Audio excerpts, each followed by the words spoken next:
a less formal conversation. We still are under the rules of order. We still are trying to be polite and professional. We still have minutes that are collected, so let's get going. I'm going to, the next item on the agenda is approval of agenda, and since it's informal, we don't need to have a motion or anything. I just need to know if anything needs to change on the agenda.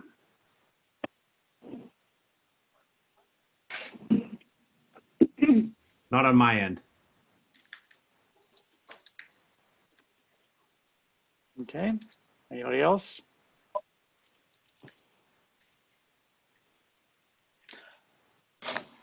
Okay, well then let's get going. The mayor's report, I had hoped to get home a little bit earlier from work than I did, so I didn't have as much time to prepare as I wanted to, but I do have my usual things to discuss.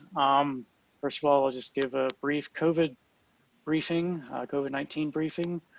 We are still, just in case anyone didn't thought otherwise, we are still in the midst of a pandemic. We still have people getting infected. We still have people getting sick. We still have people dying. And so I'm hoping that everyone out there in TV land and paying attention to this will remember that and will behave accordingly. We have a few big tools that we can use right now towards combating this. We have masks, we have social isolation, we have hand washing, and we have testing and self-isolation to help us out. And all of these are very important to get right. So I hope everyone is doing that, and in particular the masks. In my Town Crier article, which should be arriving in your mailboxes or on the website shortly, then I actually go into a fairly long discussion about masks and how important they are. There are a few things on the COVID front coming up that I just want to start talking about now. One of them is vaccines, and the first one is not exactly a COVID vaccine, but is the flu vaccine, which will be available probably starting sometime in September. I haven't actually gotten my doctor's office to talk to them about this yet, but it's important for everyone who can take the flu vaccine, who is not precluded by other health conditions from doing that, to do so, because the symptoms of flu and COVID are very similar, and flu cases could well overwhelm a healthcare system that's already dangerously stressed. And so I'm hoping that everyone will get their flu vaccine shortly, and that will keep it down. And just so everyone knows, in Australia, where they've been isolating and masking very successfully, they've beaten back COVID to a large extent, and they have had 0 flu season this year. It's winter down in the Southern Hemisphere, and they've had essentially no flu cases down there because of the same techniques that they've been using against COVID are effective against the flu. However, still recommend everyone get a flu vaccine. The second leading on to that is in fact the COVID vaccine itself. There are 3 to 5 vaccines that are in development at this time. They're in what's so-called stage 3 testing, where they're testing for efficacy, whether it actually works to do what it's supposed to do. And the government has already put it through phase 1 and phase 2, or the pharmaceutical companies have put them through those phases. And those are that it is safe and that it induces some response. And so the third level is that it actually is effective at preventing the disease. And something that's very unusual about this vaccine that doesn't happen with most vaccines is that the government, recognizing the impact of this disease, has forward funded the production of vaccines. So many of these that are entering phase 3 may not survive, but the government is still paying for hundreds of millions of doses of the vaccine so that they can be put out as soon as they're shown to be effective. And so with any luck, we might start seeing vaccine availability at the end of December or in early January. And even though there are doses being produced even as we speak, some of which will not be effective, then it's still going to be a little bit tight to start with. There's going to be a prioritization. Frontline healthcare workers are going to have initial access to the vaccine, then those with pre-existing conditions who are in high risk categories, and then we'll have to see. And so I just wanted everyone to know that this vaccine has gone through all the same testing, is going through the same testing that every other vaccine that you get has gone through.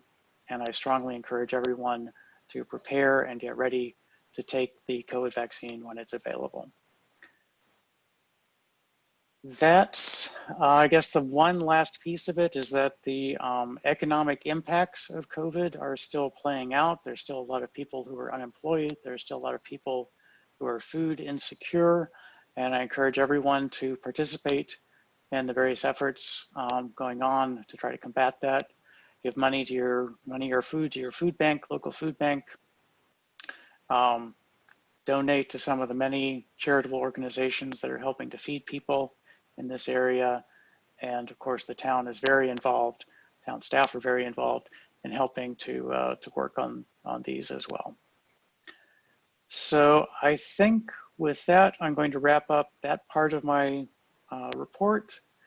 And then I'm going to go on to one other thing and just sort of ask the members of the council who are present this evening about this idea that I had over the summer.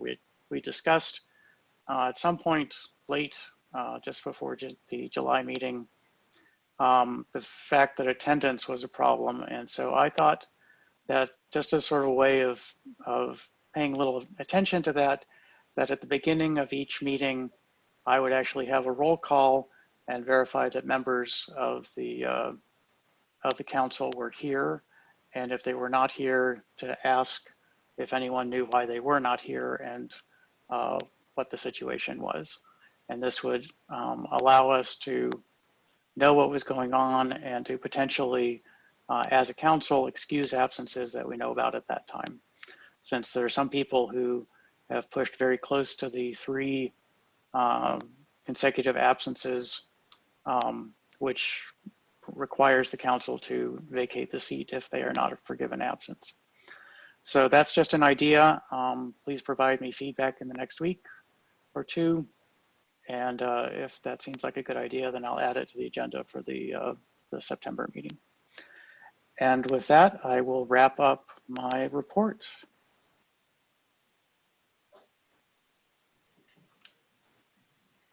Any questions or comments? On here. No, sir. Okay, well, let's move on to the town manager's report then. Mr. Town Manager. Yes, good evening, Mr. Mayor, members of council, members of the community and the staff team. Just a few items tonight. On September 7th, Monday, in observance of Labor Day, operations that are based in Town Hall and Public Works will be closed.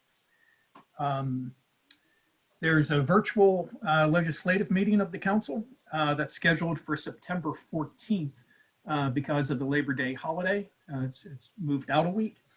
And the work session in September is scheduled for the 21st. So while there's a break next week, then 2 weeks in a row we will have meetings. I believe this was because of a religious holiday was falling on the 28th. I don't know if Chief Morris has joined me or joined us yet, but he and I have had conversations just about staffing as it relates to the Labor Day holiday, and the police department will be appropriately staffed. Mr. Mayor, you mentioned the flu shot for the upcoming influenza season. And so good for the council to know that the town's employee flu shot program kicks off tomorrow. And Ms. Barnes and Mr. Smith are coordinating that. But we work hard with all of our staff to take that flu shot. The last thing I have is in reference to some frequent complaints that we have east of the river about individuals hanging out in a field, commonly refers to as the Shees lot.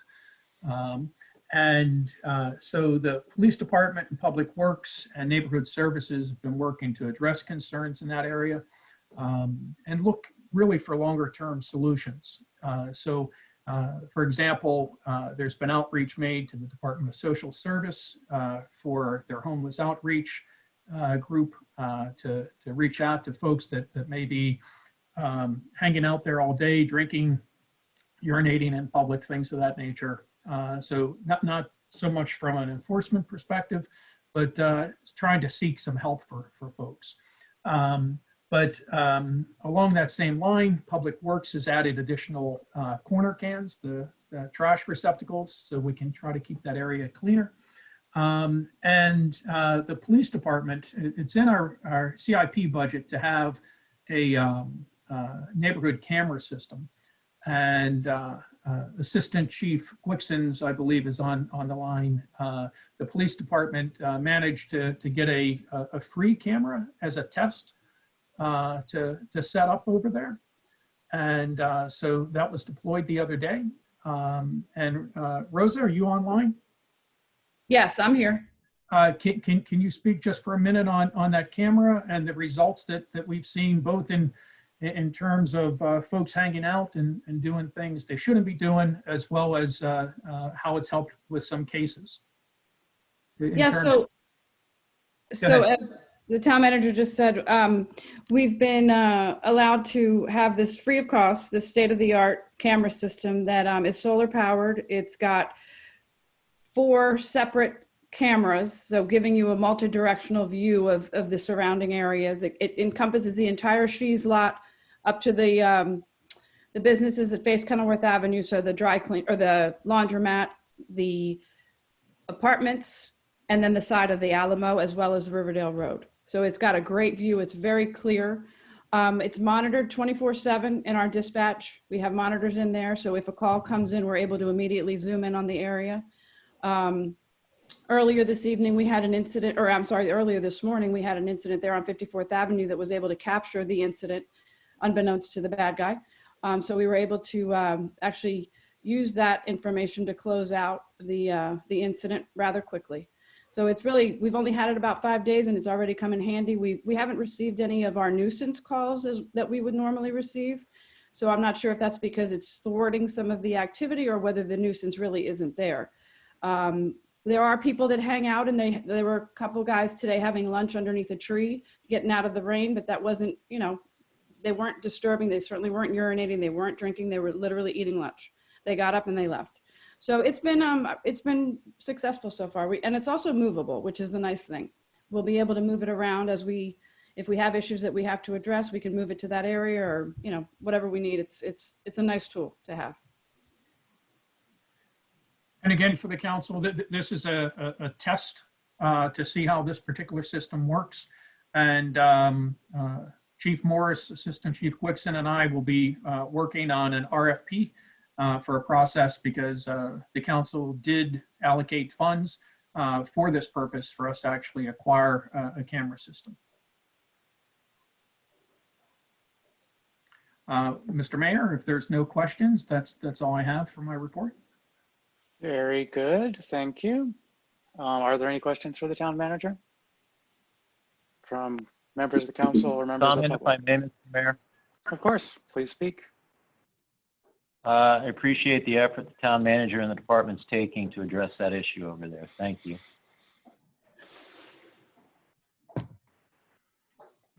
Thank you, sir. Any other comments or questions for the town manager or Assistant Chief Glicksons? Okay, well, let's move on to council, committee, and ward reports. Next item on the agenda. Start with Ward 1, Councilmember Dixon. Hi, Mr. Mayor. I do not have a ward report at this time, so I will reserve it for our meeting, but I do want to say hello to my fellow council members and staff, and welcome back. Thank you. Welcome back yourself. Greetings.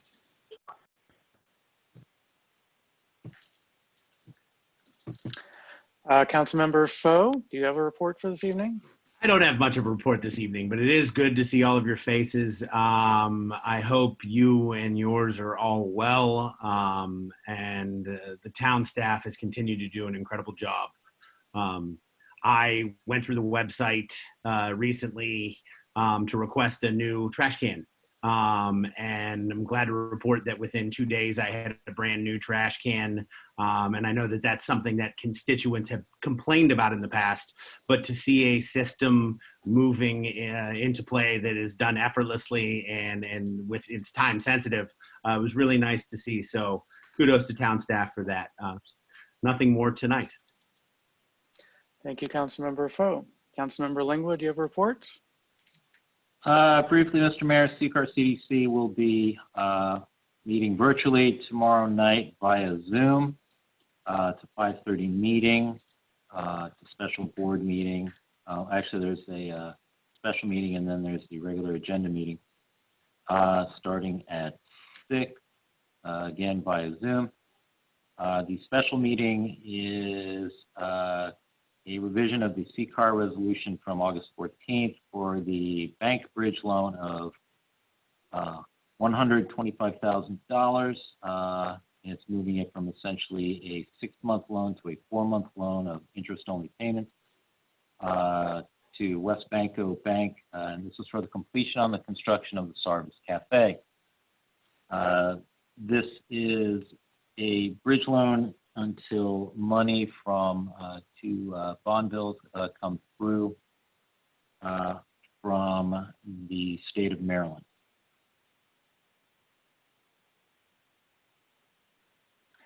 Very good. Anything else? Greetings to everyone. Happy to hear your voices again and look forward to a fun-filled fall and winter session. Sounds good. Is Councilman Henry here this evening? I don't see him on the list. Okay, so he is not present. Has anyone heard from Councilmember Henry to know what's up? No. No. Mayor Thompson, I understand you had a conflict tonight, a scheduling conflict.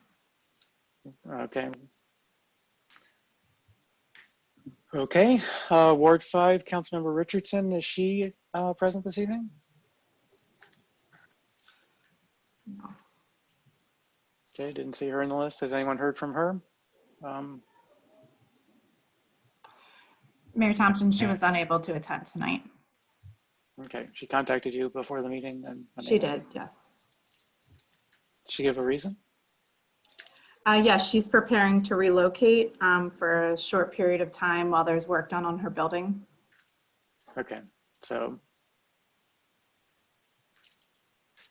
Okay, that's a good reason, sounds like to me. And then last but definitely not least, Councilmember Mayers from Ward 6. Do you have a report this evening?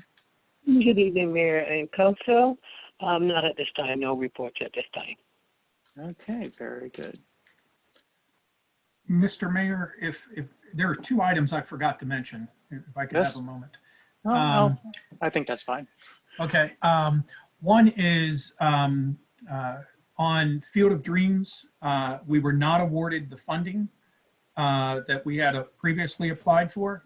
But the good news is Ryan has worked with staff at DNR, and their funding cycle had opened again in early August. It's closed already, but Ryan revamped the application, made it much more competitive based upon interactions with the staff at DNR, and we resubmitted. So we think we have a pretty good shot of receiving those funds. We asked for $177,000 is the request. The second thing is that we received notice just the other day that we did receive, we were successful in our grant application for the sidewalk on Oglethorpe. So we'll have to work with the council and in particular Councilmember Lingwood and his ward to talk about design and then work with the county on figuring that out. But we did receive official notification that the grant will be made available to us. Okay, so some good news and some not so good news, but hopes that we might still prevail on the Field of Dreams grant. Okay, thank you. Mr. Mayor, brief question. Yes. Mr. Listician, regarding the Oglethorpe sidewalk, you had mentioned of working with the county. Are you also planning to reach out to Park and Planning Commission, as it will be running along, if it's looking to be put in along the north side of Oglethorpe, would be running along their property? Yes, and so I think we're going to have to talk with Park and Planning and talk with the council and talk with you in particular, sir, as well as Sure. the county housing and community development folks to make sure that, Okay. that we have a plan to move forward. I know when this was mentioned, when we applied last fall, the question was, well, which side of the street and that sort of thing. So all that has to be worked out yet. All I know is that we have some funding towards it. So it's a good step. Okay, look forward to those discussions. Likewise, sir. Thank you. Thank you, Mr. Mayor. Of course. So let's move on to the next item on the agenda, which is public comments. Are there any public comments?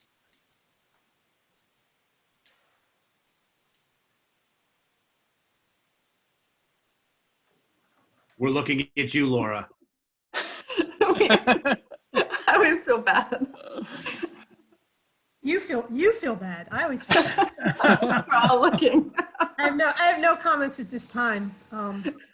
I've come tonight to listen to some of the topics and to stay up on what's going on in town. I mean, the only thing I was just curious about, Mr. Listician, is the funding with the Field of Dreams. I was under the impression that funding, there was funding set aside for that initially, and then they decided that wasn't. They used it in another way, or? Well, the town has some funding set aside. And so we have money for a sidewalk. We're working with the county to finalize the agreement for tree money. That was what I was referring to, specifically trees, yeah. So those things are still in play. We had requested slightly over 300,000 from Department of Natural Resources. That's the grant that had fallen through. I see. But For the other parts of the design that are planned with. correct. Yeah, it's for the other improvements. And so we don't have those funds coming, but this grant cycle, we will find out in May whether or not we'll get 177,000. So we'll still be making some improvements between now and then hopefully we'll get 177,000 in May to continue the progress. Was there any stormwater management issues with that? Was there any, are you seeking funding for anything with regards to stormwater? Well, I know there's stormwater considerations. Ryan, can you answer that question? Yes, I know that we set aside funds and requested for additional funds from the Department of Natural Resources for stormwater management, and we hope to piggyback off of existing stormwater management further down Rivertech Court. I'm having trouble remembering the name of that pond. Gosling Pond. Gosling Pond, yes. Well, there's stuff in place already there. And I just asked regarding this funding issue that you're talking about. I just was in a meeting with Sustainable Maryland, and they talked about, one of the attendees there talked about some stormwater management grant funding that had a deadline of November. And I didn't know if you all were plugged into that or not. And of course, I have no other details for you, but I could get more details. If you don't mind sending Ryan an email, and we'll follow up. If we're not plugged in, we will be. Okay, thank you. Thank you very much, Ms. Cass. Sure. Okay, thank you for the public comments. Always good to get that. So let's dive into work session discussion items. And Actually, first up, Mr. Mayor, if I may question a member of the public? of course, it's a conversation tonight. Well, I just wanted to ask Yes. permission first. I'm not looking for forgiveness first and permission later. Ms. Katz, being that you brought up Sustainable Maryland, I was curious to know how the final report is coming for the Sustainable Maryland certification. Councilmember Lingua, thank you so much for asking, and I kind of apologize for not making that my initial public comment. My apologies. We have been through. You are quite welcome, ma'am.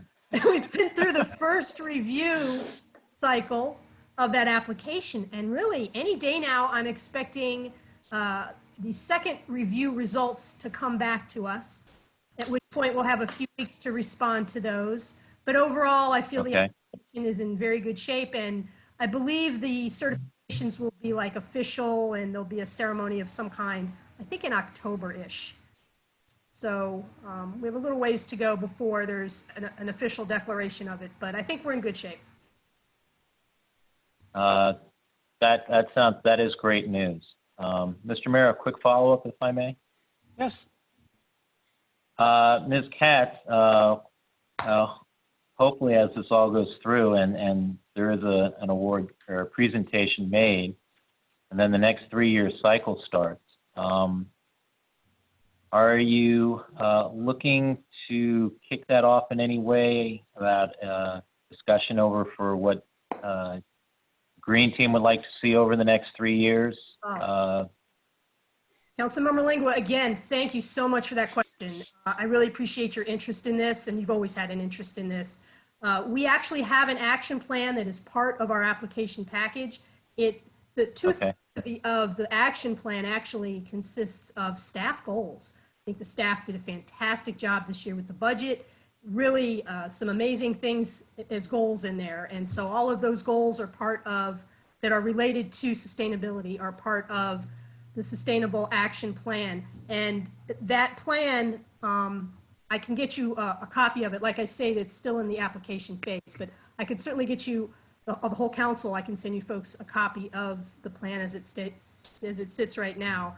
And I can also add to that the committee, which has increased in size a bit, but we are meeting now monthly on the first Wednesday, except for this month. Actually, I'm not. Okay. We're trying to meet on the first Wednesday of the month, which would be this Wednesday, Okay. September. And what we're doing in those meetings now is to actually see what aspects of the action plan the committee members might be able to work on. Once again, not all of the things on the action plan are staff goals. There are some additional things that align with interests of the committee members that they're going to work on as well. Ms. Katz, could you repeat when the meeting is typically? Yeah, typically it's the first Wednesday of the month, 7:30 p.m. on Zoom. Okay, that's the same time as the MUTC meets. So Oh, really? Every month the MUTC meets then? first Wednesday. Yeah, MUTC is the first Wednesday. 7:30. We're not stuck with that day or time we've been doing, because we don't have, it'd be great to have someone from MUTC on the committee. That's one of actually the action plan goals, is to reach out to various organizations in town, Boy Scouts, MUTC, Riverdale Park Business Association, and actually get representatives that want to participate more consistently. Would be a really good thing, because coordination with those groups would be really helpful. But at this point, an invite has not gone out for September, so I don't believe there's going to be a meeting this Wednesday, or if there is, it will be just a small core of people. But what we really need to do is we need to get our meetings advertised or included in the town crier. Town crier. The town clerk is she's saying, yes, you should have been doing that. The focus has been on this application, which is not an excuse, but we're trying to get our infrastructure organized for the committee here as we come out of this application phase. So I will take that as direction from the council, that we need to communicate better with you folks and advertise these meetings as well, because we are looking for as much participation as we can get. There's a lot of exciting things going on in the towns around us as well as our town. So thanks again for your question. Okay. You're very welcome. Thank you. Are there any more questions for the public commenter? Very unusual to be peppering a public commenter with follow-up questions, but that's fair. That's fair. Okay, hearing nothing, seeing no raised hands or anything like that, then I'm going to move on to the discussion items. The first of which is COVID-19 update. This is from perspective of town operations, and I believe that town staff will be presenting on this. Yes, Mr. Mayor. Thank you for this opportunity. As detailed in the memo, the town never closed. And I think it's important that the community understands that despite closing buildings to the public, our services have continued in different ways, many of the services, but all town services are fully functional now. We've automated a lot. We've actually received some feedback saying that things are easier and better now because folks can join meetings like this remotely, as well as Ms. Barnes, well, that's on my screen, never mind. I had a pop-up window and I thought it was on the screen everyone was seeing. So the operations have continued, and what you have in front of you on the screen now is the framework for additional on-site work and in-person services. And we modeled this in large measure on a document that the county produced. I believe they're calling it their framework to the return to on-site work. We've never left. And so even non-essential staff report to work either remotely or on-site every day of the week. So there's some non-essential staff in town hall every day. That's been happening since we instituted these changes on March 16th. Obviously we have police is full service, police communication is full service. Public Works, we went through a period of time where we were alternating schedules to limit the likelihood that staff would interact with each other, because limiting those interactions is really important. Neither the staff team nor our family and friends are immune from COVID-19. And I want to point out that I really think the staff team generally, the leadership team in particular, in their work with me, they've been exceptional in delivering services and in developing this summary. And this is just a summary. There's a lot that's not here simply because of the volume that would be involved. But I wanted to walk you through so we could then respond to any questions that the council or the public may have. So currently, all services are provided except for non-essential in-person transactions. That's the one thing that we're not doing. As I mentioned, we have non-essential staff in town hall every day. But we have no more than one. As you'll hear later on the agenda, we're going to be talking about the Municipal Center project. And one of the things in the project that we have to take care of is our ventilation system, our HVAC system. And so Ms. Lewis or I will detail that for you at that time. But we have concerns about the ventilation system and air exchange and things of that nature. So we are limiting staff, and there's a line here across all three columns that we're following the guidance of federal, state, and the county. We could have pages and pages for that. Suffice it to say that we are maintaining, our goal is to always have a 6-month supply of PPE. Right now, we're not quite at 6, but we're working to get there.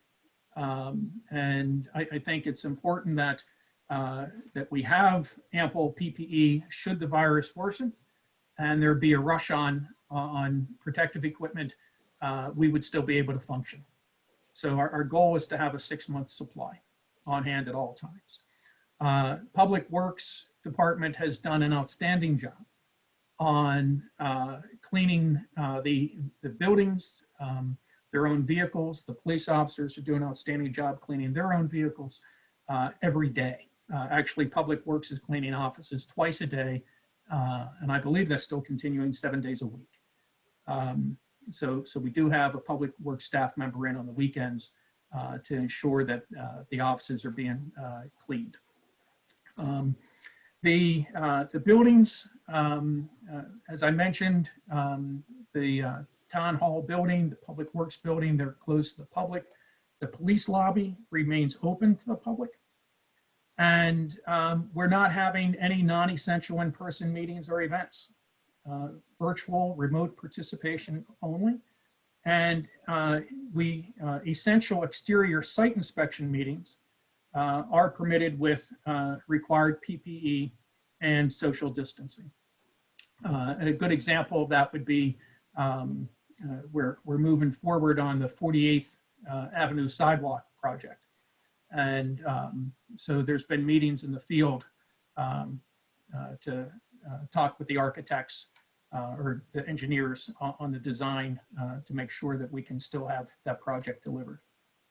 And we still have official travel suspended. We are authorizing some training if it's necessary to keep a certification, but it's all local.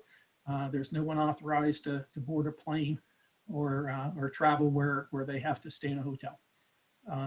So that's what we are currently operating on. The second column has an implementation date to be determined. And as I indicated in the memo, we don't foresee us moving from the current stage or current phase to the next phase any sooner than the county moves from their stage 1 to their stage 2.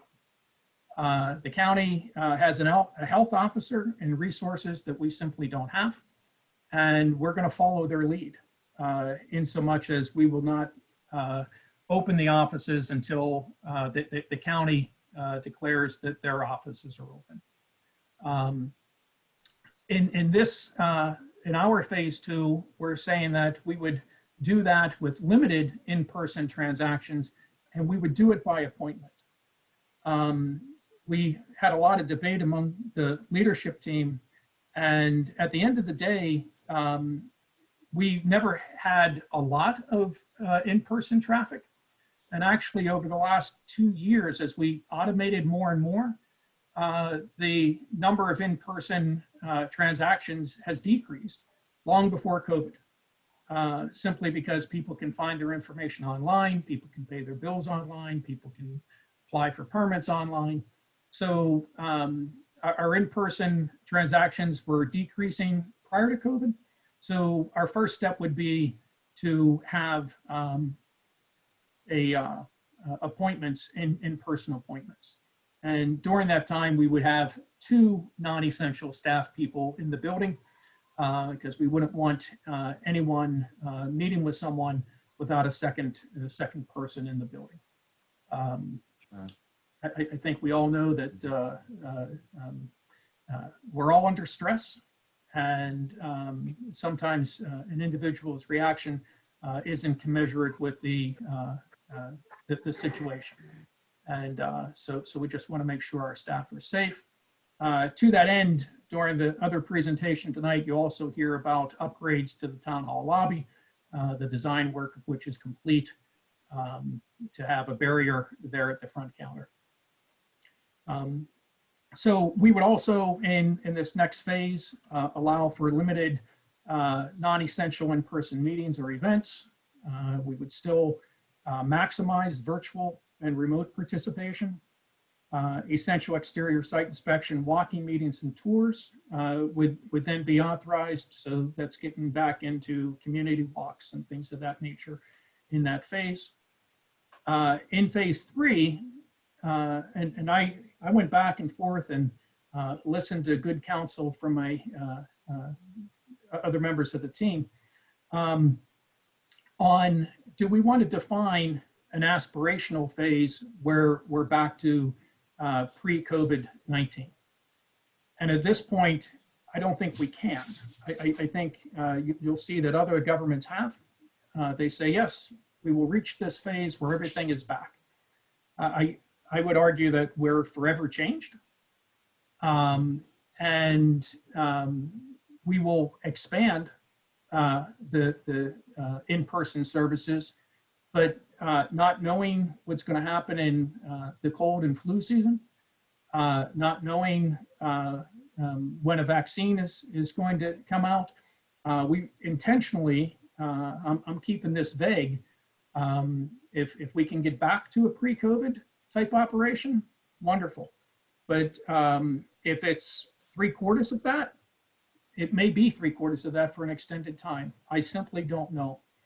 But we do have a map here, and we will follow federal, state, and county guidance as we move through these phases. And so with that, Mr. Mayor, myself and other members of the leadership team are available to answer any questions that you may have, or the council may have, or the community. Thank you, Mr. Town Manager. Are there questions or comments about the Town Manager's report? I'm good.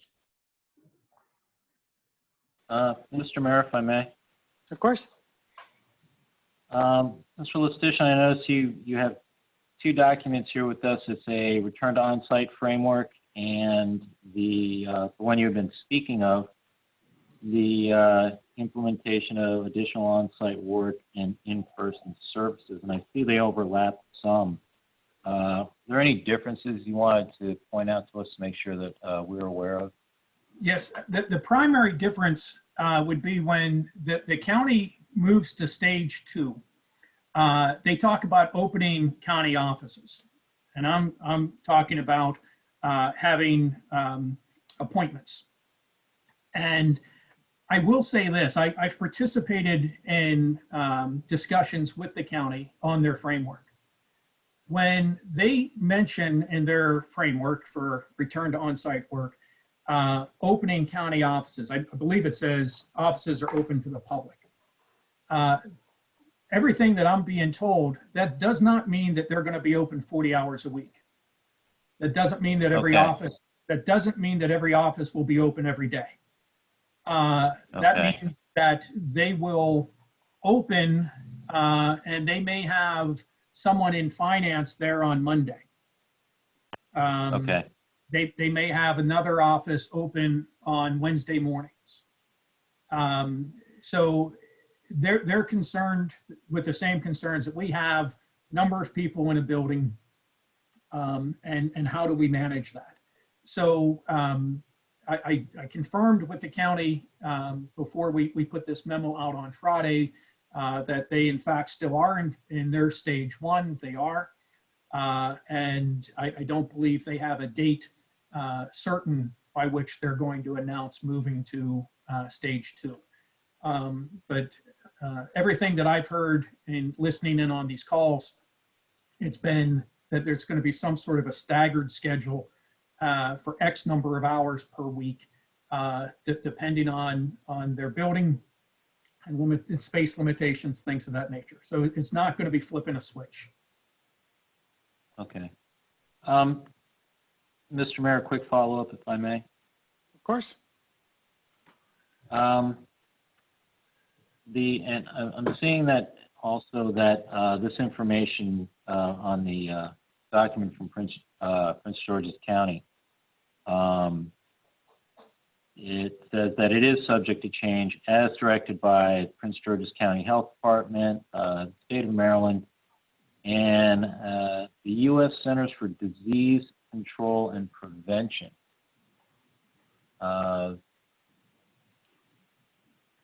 The question I have for you is, are we approaching these as guidelines more so than directives when we look at how the town is going to approach opening offices, bringing employees back, and things of that nature? The reason I bring this up is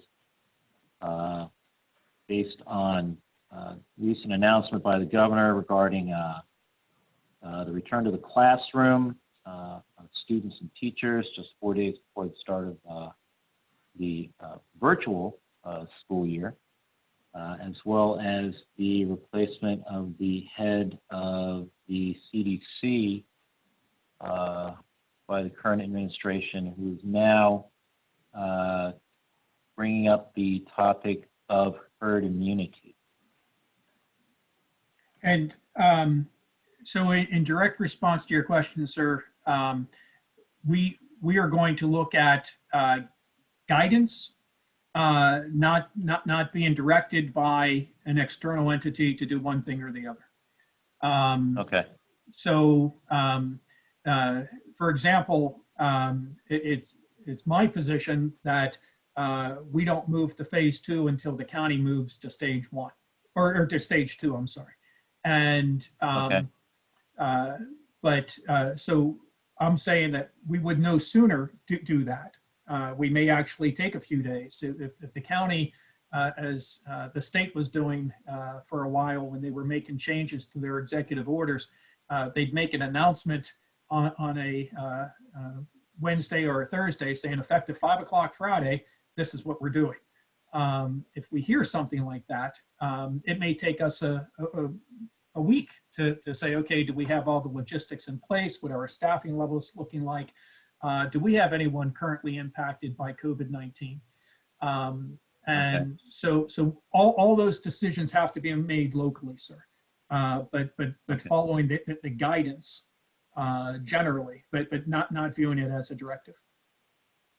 Okay. The reason I also bring that up is lately Delegate Washington, in a report he released about cases in the area, he reported that in the 20737 zip code, there were 1,135 cases. And, take that with the fact this is a population that, in a ballpark figure here of roughly 7,200 people, it's coming out to about almost just around a 16% rate of positivity within this jurisdiction. Councilman Lingo, if I might jump in, the caseload that the delegate mentioned is for the entire zip code, which is a population of about 21,000. So. Oh, 21,000. Okay. Yes. So about roughly then 5% then. Okay.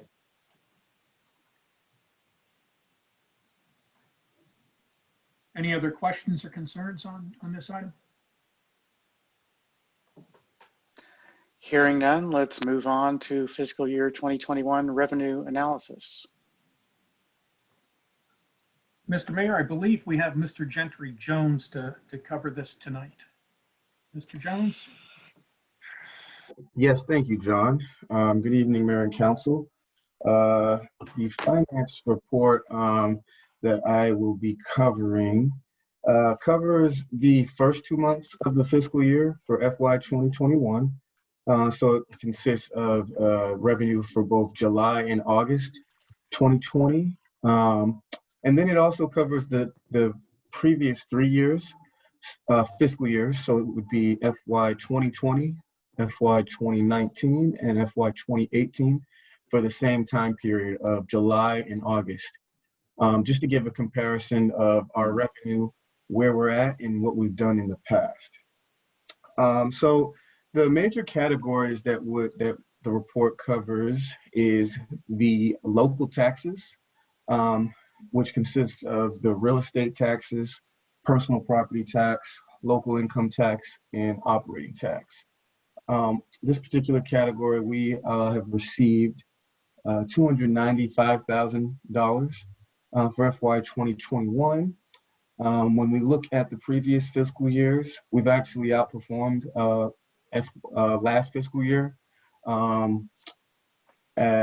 which was $256,000. We fell short of FY 2019, and we've exceeded FY 2018. So for this particular category, we do like where we're at, and as we have exceeded last fiscal year. The next Mr. Jones, yes. If I may interrupt, I just asked Ms. Barnes if she could actually pull up the form Okay. that you're looking at. So members of the public, if they don't have the packet in front of them, Oh, can sure. see it on the screen.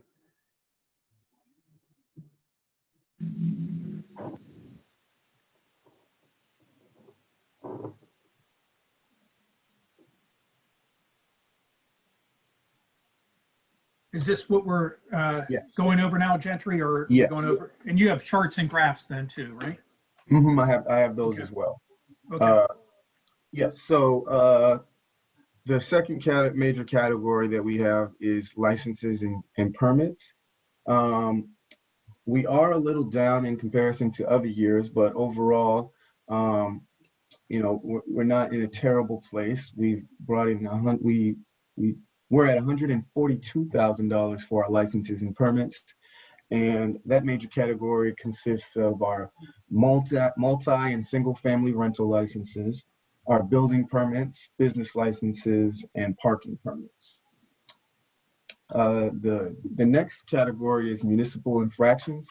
We're actually in a better shape than we've been in the past, as we've brought in about $600 for this fiscal year. The next category is the fines and forfeitures. This category, we are a little down compared to other fiscal years. This consists of our vehicle impounds and parking citations, as well as police reports. So of the major categories, this one we're probably down the most in comparison to other years. But in the grand scheme of things, it's pretty immaterial as far as our entire budget is concerned. But it's definitely something that we are monitoring. And the last major category is the community safety programs. And this consists of our Safe Speed for Students program, which is our speed camera. So as of now, we haven't received any revenue for this. But the reason being is we actually received the revenue 2 months after. So we expect to receive our July in September next month. And our August revenue for the speed cameras, we expect to receive that in October. And we expect to receive at least around $100,000 for that particular category, which puts us in line with what we've received previously. Last fiscal year, we received $104,000, $96,000 the year before that, and then $81,000. So overall, we expect to hit around $541,000 for FY 2021, which actually exceeds where we were the last fiscal year, the first 2 months of the year, down from FY 2019, but more than FY 2018. So overall, I would say that our revenue, we feel pretty optimistic about our revenue considering all of the things that are going on. We seem to be in line with how we've done in previous fiscal years. And so we also prepared a comparison graph, which kind of gives you a visual about where we are and where we've been in the past. I'd like to just make note that we do expect to receive additional revenue of roughly $100,000 for our speed cameras for the July and August, which will put us up, our total revenue up, and that silver bar graph will be more in line with the FY 2020. And there's also additionally, there are some pie graphs that kind of break down each fiscal year where the revenue is and the percentage of such. So this is FY 2021 revenue breakdown. It shows that roughly 67% of our revenue comes from the local taxes, the major category I discussed earlier, and 32% is licenses and permits. And then we're zero for the community safety programs as of now, but we do anticipate roughly $100,000 there. And then we're under 100% for the administrative fees, which consist of the municipal infractions. For FY 2020, this paragraph is a representation of what we expect FY 2021 to be once we receive the community safety programs speed camera revenue. So we're at 49% for local taxes last year. Licensing and permits consist of 29%. Fines and forfeitures is 2%. And the safety programs, 104,000. So overall, Mr. Jones, Yes. given everything that is going on, Mhm. our revenues are hitting our budget mark so far? Correct, yes. Okay. Can I ask just a few questions? Yeah, sure. First of all, the real estate taxes are just early birds since they aren't due until the end of September. Is that correct, or is that people paying late that are showing up from last year? The real estate taxes. So the real estate taxes that we received, those real estate, so that's 22 right there. It's for this year, Mr. Mayor. Yes. Okay, so it's for this year. It's just people who are paying earlier than they have to, rather Yes. than okay. And so that's just a tiny fraction of the total taxes we're expecting for the year. And so the fact that it's a little bit down isn't indicative of anything except that people are not in a hurry to pay their taxes this year. Yes, Ms. Barnes, can you go back to the first screen if you're controlling that, or Mr. Jones? Whoever's controlling it. So what you're referring to, Mayor, is that 22,000 compared to 73,000. 73. In the 2 years prior to that, it was more in line with what we are now. Mm-hmm. So if we look back to fiscal 19 and fiscal 18, we did receive a report last Thursday where it showed what the county actually invoiced in real property tax. And in whole numbers, they actually invoiced $7,000 more than what we projected in our budget. So we developed a projection. And we're within 7,000 of what they actually invoiced, and that's on a $5.8 million projection. Yeah, that's sort of closer than you expect to be. So that's Yes. that's good news.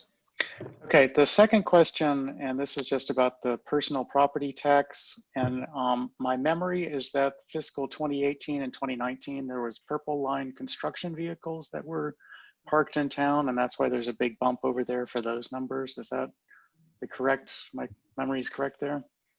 Yes, so Purple Line personal property tax has been increasing and increasing, and hopefully as the project, as they work through the complications of the project, and hopefully it continues, we will continue to experience higher than previous year revenues in that personal property tax column. Okay, but it was down in fiscal 2020 from 2019 sizably, and so it was just. Well, that's just for July and August. It was down. Okay, so again, these are early people paying earlier than necessarily have to, and so. Yes, sir. Not representative. Okay. Yes, and our goal in getting together like this during the work sessions is to take a deeper dive into the revenue, given the economic uncertainty. Mm-hmm. Okay, those are my only questions. Are there questions from the other members of the council or the public? No questions for me, sir. 5, 4, 3. No questions, sir. 2, 1. Okay, let's go on to the next item on the agenda. A VioRide update. And we have a guest with us tonight. Ryan, if you want to take care of this and take care of the introduction. Absolutely. So yes, I'm I'm happy to say that we have Alex Keating here from VO Ride to give us a little bit more in-depth answer on their operations and how they have partnered with a few of the other local municipalities in the University of Maryland.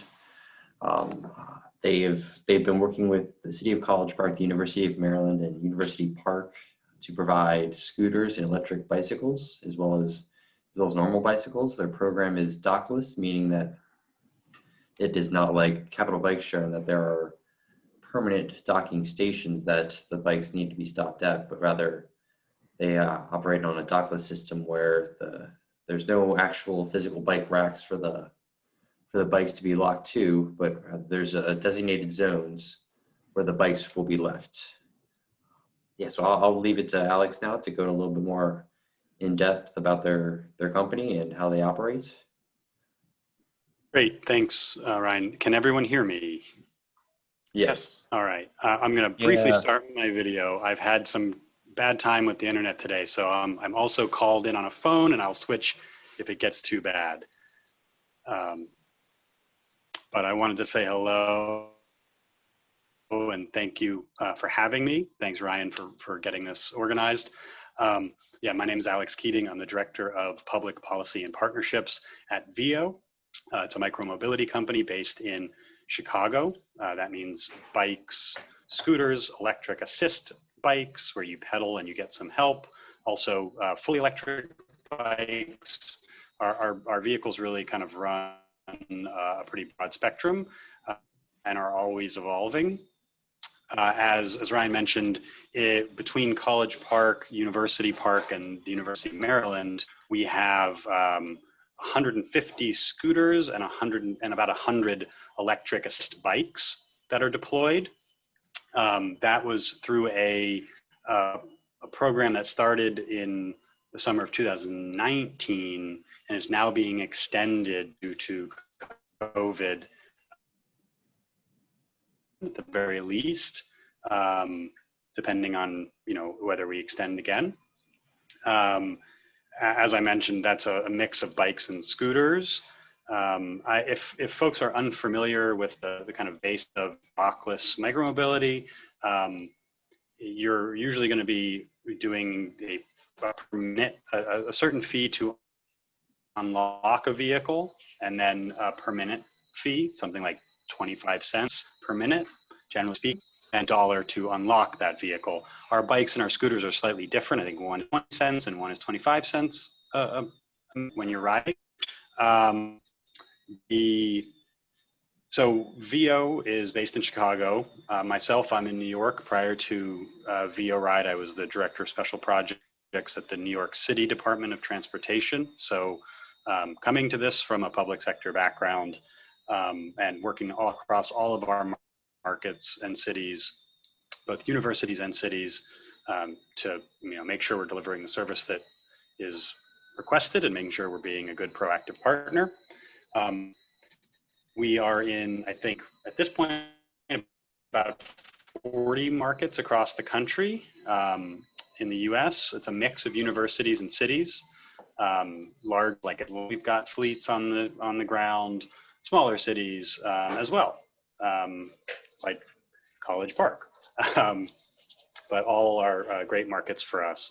So when we were working on that contract, the initial contract was arranged prior to my involvement, but I do know that during that time, representatives from College Park and UMD negotiated for something on the Riverdale Park side of that boundary. So I believe that they're defined as nodes in the Discovery District and then also near Riverdale Park Station. But the way that the parking was done, I think as Ryan had mentioned, generally speaking, our parking systems are a mix of geofenced virtual parking areas, which are preferred or incentivized. And those are also the locations where we stage our vehicles in the mornings. And then we, throughout this market, the regulation otherwise is that vehicles be parked at bike racks. So anyone who could leave a private bike would be an appropriate place to leave the places that you wouldn't, for example, just expect to see the scooter free in the middle of a sidewalk or somewhere else. That's not the way the program works in this case.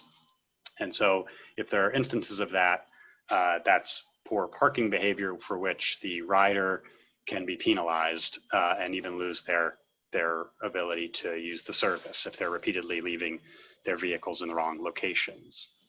I guess I would be happy to field any questions about how the service works or about what the kind of general approach is. I think that's, for me, pretty much the intro. So yeah, let me know if there's anything specific I can get at, because I don't know exactly what the level of engagement or interest has been. Okay, are there questions from council and or members of the public for Mr. Keating? Mr. Mayor, if I may. Please go ahead, Mr. Lingua. Thank you much, Mr. Mayor. Mr. Keating, you said you worked up on the public side up in New York City for the bike share programs, essentially overseeing the interaction with the bike share programs up there. Is that correct? So I was the director of special projects. I was one of the two groups managing. So we had a day-to-day operations group that managed City Bike, the bike share program in New York City. And then myself, who managed the pilot programs and experiments with dockless bike sharing in New York, and some of the policy issues around that City Bike system. Yes, for about 6 years. Okay. Okay. City Bike, just to make sure I got this right, City Bike is a dockless program, or is it a docking program? City Bike is a docked program. So that means you're going from one station to another, and you can only end your trip once the vehicle is placed in that station. But New York City also has had fairly sizable dockless bike share programs mainly in outer areas of outer borough areas in the Bronx, Brooklyn, Queens, not in central Manhattan. Right. Okay. Now, I noticed on in the intro here, it says local fleet technicians maintain and charge vehicles regularly to ensure they remain operable. How often is that done? So the vehicles are basically there's a touch on the vehicles more or less daily. So our technicians are trained. We have two sets of technicians essentially. We have field technicians who are the ones. Oh, and I should mention an important difference between our service and many other shared scooter or shared electric bike programs is that ours is a battery swapping system. So we don't take the full vehicle off the street to charge it if it needs to be charged. We can simply swap out the battery. So that allows our technicians to get to many more bikes in a day, and it allows them also to drive less essentially because they don't have to make a round trip go of it every time they want to charge a vehicle. They can bring the battery to the vehicle. So we reduce our vehicle miles traveled that way significantly on our fleet side. But basically the field technicians are the ones who are trained to look over the vehicle, make sure the battery is good. If they're swapping the battery, they're also checking all of the major safety components, the brakes, the wheels, all of the connections. They're checking all of that. They are also wiping it down with disinfectant under our new COVID protocols. So that's happening, daily when they get that basic touch. If they notice that the vehicle has any significant wear or tear or vandalism or damage, then it will be brought into for a bigger maintenance. And I'd say that most of our vehicles go in for the head to toe maintenance check on a weekly basis, but they're getting day-to-day touches as well. That's interesting to know.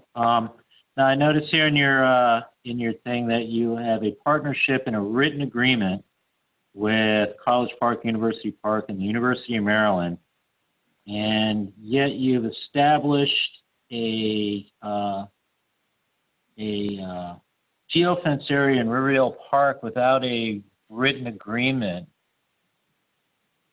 Can you explain that to me, please? Sure. Is Well, this I one of those, can do my. Is this one of those, go ahead and do it and ask for forgiveness? I'd say as opposed to getting absolutely permission it is first? not.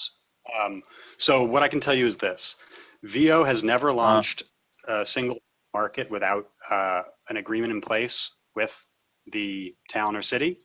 And this instance, where clearly this has happened, this instance was entirely from our end was entirely negotiated, decided on, included in our actual service agreement from the town and city in College Park and UMD. So this was not VO asking to extend service. This was something that we were led to believe, and I apologize if there was a miscommunication down the line somewhere, but this was something that we were led to believe was being coordinated between the towns themselves, not something that VO was leading as the coordinator. And so I think that may be where the miscommunication happened, but it's certainly not a standard practice for us. In this case, it was simply because we were dealing with 3 municipalities, and they asked us to provide service in that area and told us that it was agreed. Yeah. Okay, Mr. Lestitian, could you comment on that? Yes, sir. The town was not invited to negotiate. We have no agreement with the university. We have no agreement with College Park. Okay. We have no agreement with University Park or with VO. Okay. So, Thank you. So, Mr. my Keating, response to that is. So hold on, if I may, Mr. Keating. So essentially, it never occurred to Vail-Ride to check with the town to make sure if this was okay. So I can't speak to the folks that were managing it when this was arranged, because that was not me. But my sense, again, from my interactions with the teams from the other 3 entities in this contract, was that they were handling that interaction. That was what I was told. But, so I would have to follow up with them. It was never checked. It was never checked up on. There was no call made to the town to see if this was okay.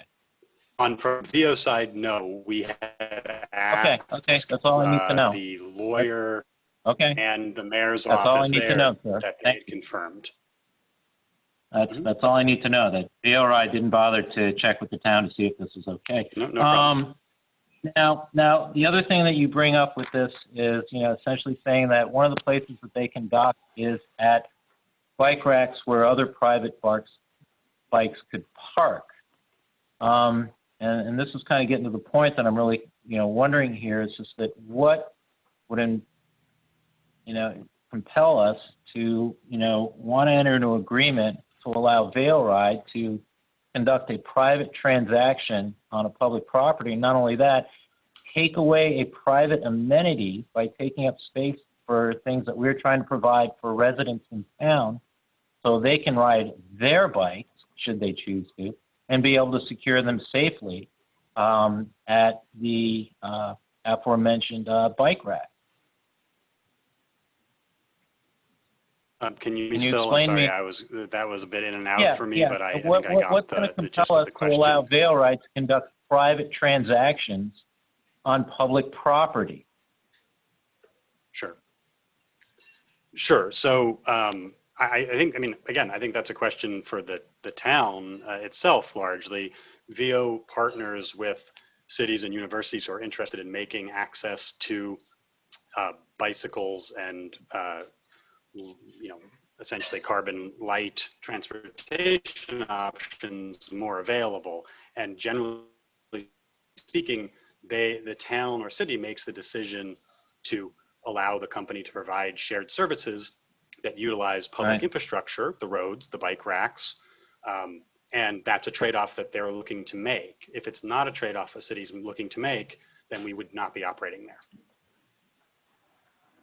Well, I know there's a lot more I need to, personally, there's a lot more I need to see from Vail-Ride in terms of how they're going to look to conduct this agreement, should it occur, because what I've seen so far of it, I'm thoroughly unimpressed. The point that you make about the local fleet of technicians maintaining and charging vehicles regularly and all to remain they're operable. Sir, I take a route daily along Cherry Hill going from here over to the Calverton section of Silver Spring for work, and I've seen a Vail Ride bike parked along the side of Cherry Hill Road, and it has not moved for the better part of a fortnight, be that through rain, wind, or snow. Matter of fact, I passed it, not snow yet, but wind and rain. And matter of fact, I passed it this evening on the way out, on the way down here.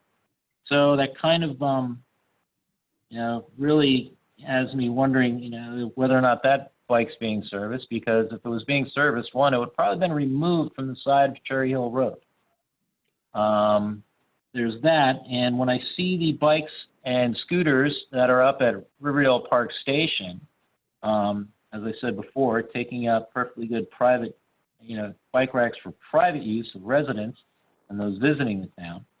I usually find them sometimes standing up, sometimes knocked over. And they remain that way for some time. So I'm really not seeing what you're saying about regular service and maintenance by the mobile technician. Really, I've only seen one person on a Vail Ride bike in this area.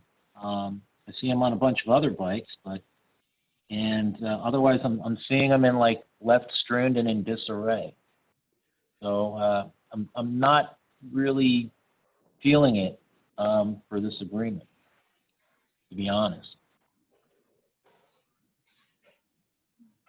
Well, I appreciate the feedback on the sort of eyes on the street aspect of it. I can say that since COVID, when we closed operations on UMD's campus and we're extremely limited in operations in the city and town, it's down to 10 or 20 vehicles. I know that I certainly would believe it's possible that the frequency of the checks and of ridership has been very, very, very, very low as people begin to use the vehicles more. But then that picks up. But no, there's no excuse of a vehicle's lying by the side of the road for weeks on end. That's something that needs to be addressed. And I can certainly talk with the ops folks about going and picking that vehicle up. I just know that they haven't had a full-size team, given that everything's been shut down on our end and on the university end, which is the bulk of the ridership in that area. I think it also speaks directly to honestly the confusion about the service that was being provided to Riverdale Park in general. Those areas, closer to the Gold's Gym or the Whole Foods, that's where we had the specific preferential parking areas, the hubs set up. Right. Vehicles should be there. And if they're knocked over, that should be being addressed. But if they're way out off the edge, and I think you're speaking about one, which was the only one I was able to find looking at our system. Again, there are a total of five vehicles, scooter and bike, in Riverdale Park area. And if one of them has lost its way and is on the side of a road somewhere, then that's something we just need to scramble someone out there to pick it up. Well, that's in College Park. And that one's in College Park, and actually it's standing up. For some reason, it's been able to stay standing. The one out there on Cherry Hill. So just actually, technically, well, if I have it right, I don't have a map of the boundaries. It may technically be just outside of the city of College Park, but it's along that stretch of Cherry Hill near the College Park Marketplace. So there's that. But it's standing. It's not knocked over, but it is by the side of the road. I'm going to leave the question at that. I'm sure there's some other folks who want to get some questions, and I don't want to take up any more. But thank you very much for answering. Mr. Lingua, if I might ask you a question before we pick up with someone else. Are you interested in entering into an agreement with VioRide with the possibility of discussing a sort of higher level of service and thereby, allowing them some space? I mean, we are working with other entities to try to facilitate the sort of low carbon exercise providing, some exercise anyway, providing that these provide. So we work with Capital Bike Share. We've had others that come into town. And so I think if we entered into an agreement, then we could have perhaps a more direct contact with VO-Ride if we see issues and so on. So are you interested in that?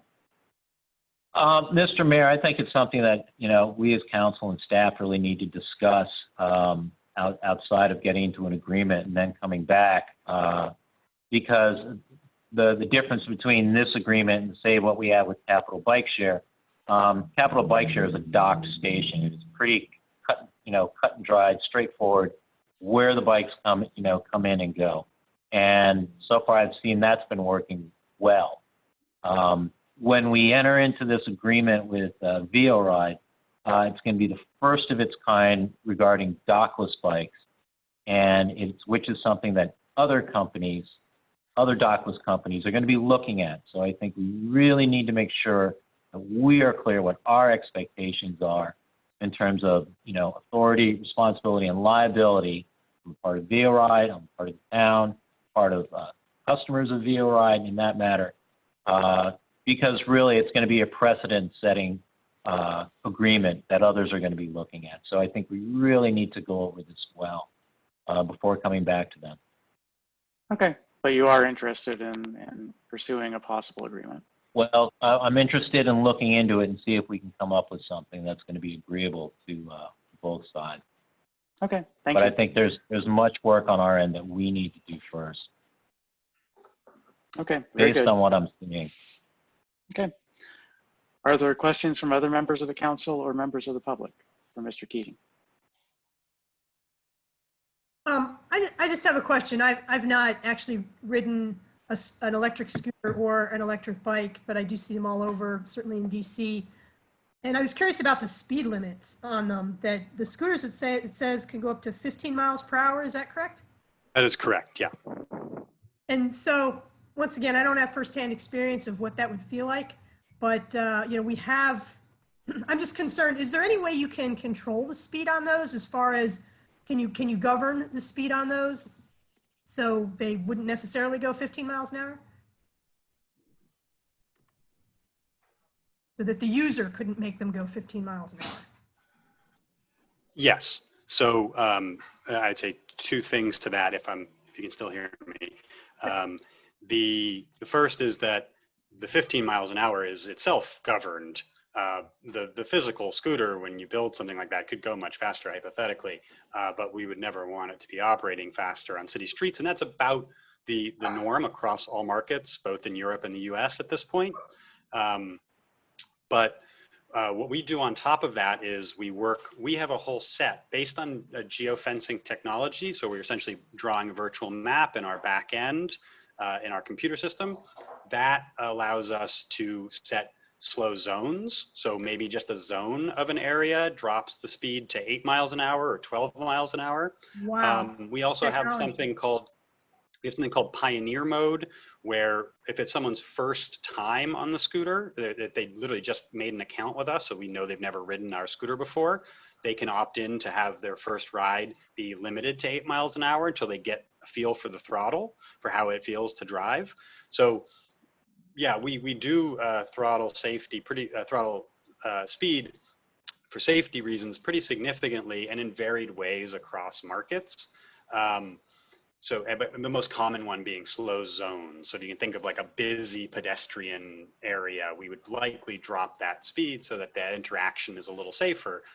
We have a buffer. The rider is warned that the speed is going to slow down, and then that happens. So we do that in Atlanta. We do that in most of our larger markets. So yes, absolutely. And the 15 miles an hour is both when you're accelerating, and honestly, it's actually quite a different feeling for someone who's only ridden a bike. Maybe when you're going downhill on a bike, you can build up quite a lot of speed. When you're going downhill on the scooter, it's throttling you in that way as well. So you're not going to go over 15 miles an hour, even with gravity pushing you. So just something to understand about the way they work. Well, thank you for that answer. I really appreciate that. The technology is amazing, but I say that, you know, as the council and Councilmember Lingua says about some of the things that need to be thought about. Certainly, we wouldn't want our trolley trail to turn into a racetrack. It would be tempting on those scooters. But so that's another thing to think about. I would also encourage the council to perhaps develop a resident focus group to gather some input from residents on about this amenity, if they would like this amenity, or, you know, because it's almost like chain link fences in a sense too. It's, there's a aesthetic aspect of it as well as a usability aspect of it. Absolutely. Ms. Katz, my my brothers live in Austin, Texas, and the University of Texas is there, and they have a very interesting geofence system where when you get onto the pedestrian part of campus and the speed drops down. And the other thing that they do is that starting several hours before football games, then they extend a geofence where the scooters and the bikes are forbidden to go near the stadium just to prevent them from piling up there. So there's a lot of flexibility in the system. That's cool. That's very cool. And we did operate in Austin as well, so we're familiar with that system. Mr. Mayor, can I ask 2 questions? Of course. Sir, I'm John. I'm the town manager. You negotiated with our neighbors to the north hour restrictions. Can you confirm what time your system stops in the evening? So the system does not stop. The system is 24 hours in the town and city as per their desire. But on the campus of UMD, it ends at 9 p.m. and kicks back up again at 5 a.m. So it's like the reverse 9 to 5. The nighttime 9 to 5 is our downtime. And that's something what we would call like a curfew or nighttime no ride zone. Something we do. It's I'd say from the provider's perspective, it's never a great thing, but it's something that we're happy to do when it's deemed really important. I would mention that really when you're providing a first mile, last mile, or a light electric or bicycle-based mode of transportation, you don't want to be artificially limiting those hours to below what someone would look for in any kind of reliable, consistent transportation option. So we usually try to provide service that at least matches local bus service hours, just to make sure, right? If you're commuting scooter to bus to scooter to work or to school, you can do that on your way back. But it's something that for the first year pilot, for the sort of the pilot with UMD, was something they felt very strongly about. And that's how we're doing it there. 9 p.m. it ends, and it starts again at 5 a.m. just on the campus. And then my second question, is it permitted to ride a scooter on a sidewalk? No. We will always, well, it's a no with ands and buts. We always defer to local regulation.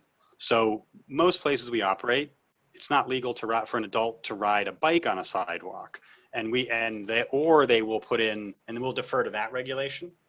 If it is legal to ride a bike on a sidewalk, and the city or town or university wants to limit scooter riding on sidewalks, then we will look to them to pass that legislation or that regulation. It's always our preference that scooters be ridden essentially in a bike lane on the shoulder of the road.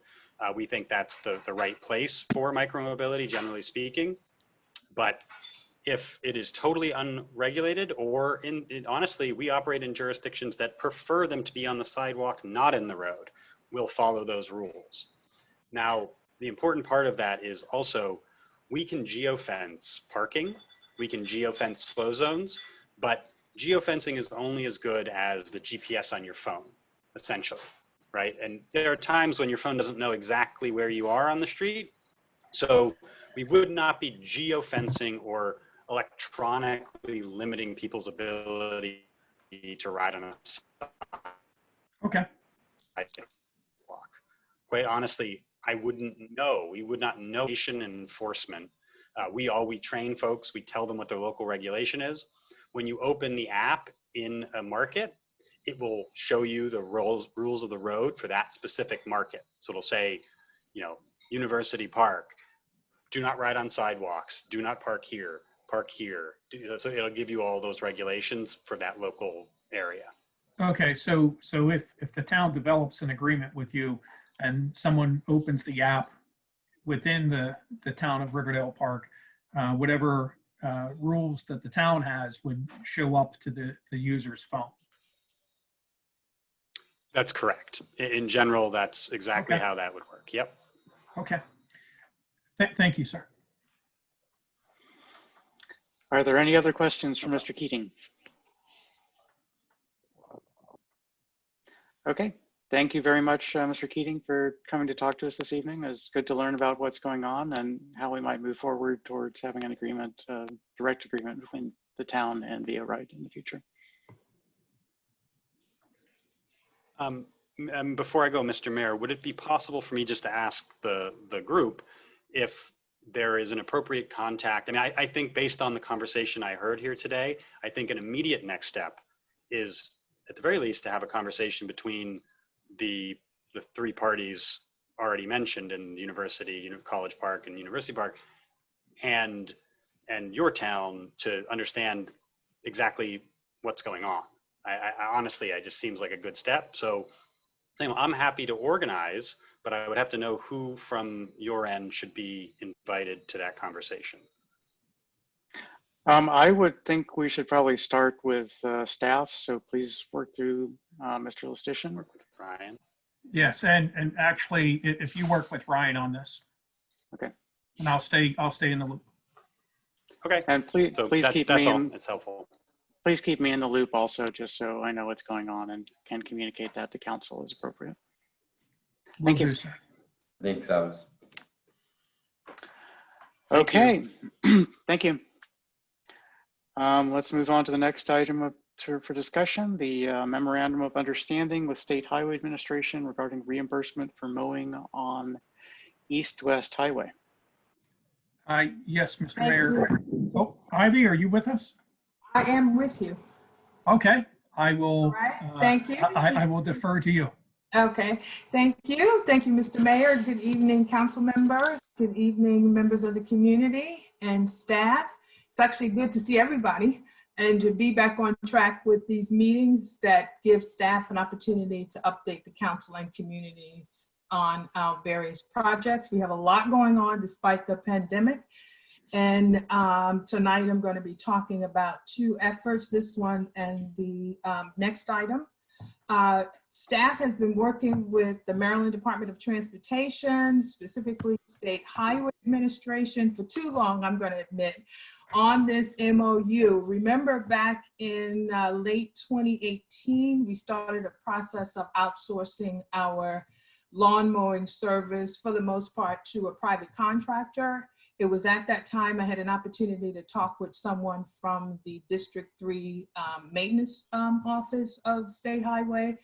And I shared that we were looking to maintain East-West Highway through the town of Riverdale Park, and that it would be nice if we could be reimbursed for a portion of it. And I actually got a very positive response that day. And we've been in conversations since then about a memorandum of understanding between the two jurisdictions with respect to the town maintaining East-West Highway. So we've made a lot of progress in the last several months. I believe we have an agreement that both parties can sign off on at this point. The MOU authorizes the town to enter onto state right-of-way to maintain the vegetation. The boundary is actually a little outside of the town on both the east and west sides of the community, because there was no clean break in terms of the median at our border. The MOU, which you received in your packet, includes a scope of work that, based on our back and forth, aligns with the work that both our contractor is doing along East-West Highway, and that staff from the Department of Public Works is also doing to keep the culvert specifically tamed. That stretch of the landscaping is not included in our contractor's scope of work. The state, in addition to giving us access, has also agreed to reimburse the town for a portion of its cost. Initially, we talked about way back in 2018, $3,000. I'm happy to report that that is greatly increased to almost $10,000 reimbursement on an annual basis, and the contract will cover the next 5 years for a total of about little under $50,000 in reimbursement to the town. We are, though, spending $19,000 for our contractor, and we really haven't calculated the cost to the staff in DPW. There is an opportunity to review the MOU after 5 years, and during next legislative session on the 14th, the staff will request that the mayor and council authorize the manager to sign the agreement. The town's attorney has reviewed the MOU and approved it in terms of form and legal sufficiency, and is also required to sign that agreement. So with that, I'll take questions. I'm going to take the first question. Can you spoke about the culvert. Can you repeat that? I just sort of, I heard it come and go, but didn't quite catch all of it. So just the culvert, we're not going down into it? An open channel right behind the municipal center on 410. Mm-hmm. And so we'll be pruning at the edges of that? We have been pruning at the edges of that, Public Works staff. But not into the channel itself? Not into the channel, no. Just to make the edges of it better groomed. Okay, thank you. Are there council or public questions for Ms. Lewis about this MOU? I'm good, thank you. I was just curious, you mentioned that after 5 years, the MOU could be reviewed. And I was just, I'm looking at it, but I haven't read the entire thing. I'm just curious about if there was a decision to, the plants that are there, not in the culvert area, but in the areas that have to be mowed that are grass, over time, the choice of vegetation there, could that change within that 5 years, or would that be something that would have to be talked about after that 5 years? Like, instead of trying to mow grass all the time, could the vegetation be changed to, wildflowers like they do on the highways? Actually, that's a good question, and one I have not addressed with the staff and SHA. Is probably now is probably a good time to ask whether or not they have that within their own plans. Okay. Yeah, and so that's, I would follow up with them with that question. But the town we hadn't given thought to sort of changing what's there now, but just better maintaining it, because under the state contract, I believe they were only maintaining it for maybe 5 times a season.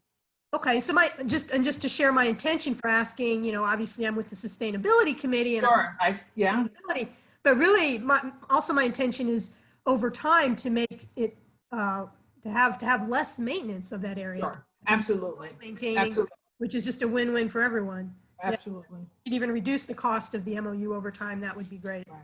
And definitely the town's contribution to that cost. The state is right, exactly. That's like 50%, so it is expensive to maintain. That I think is less than 1.5 miles.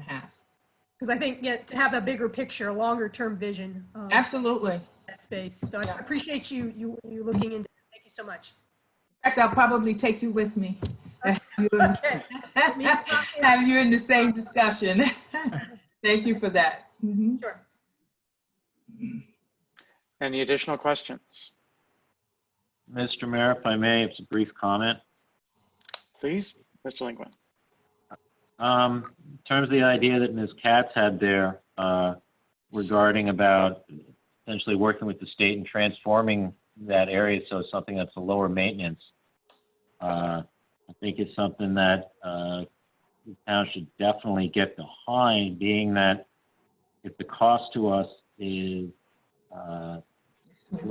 just over 19,000 and we're being reimbursed almost 10, so essentially it's still $9,000 out of pocket, just over $9,000 out of pocket from the town.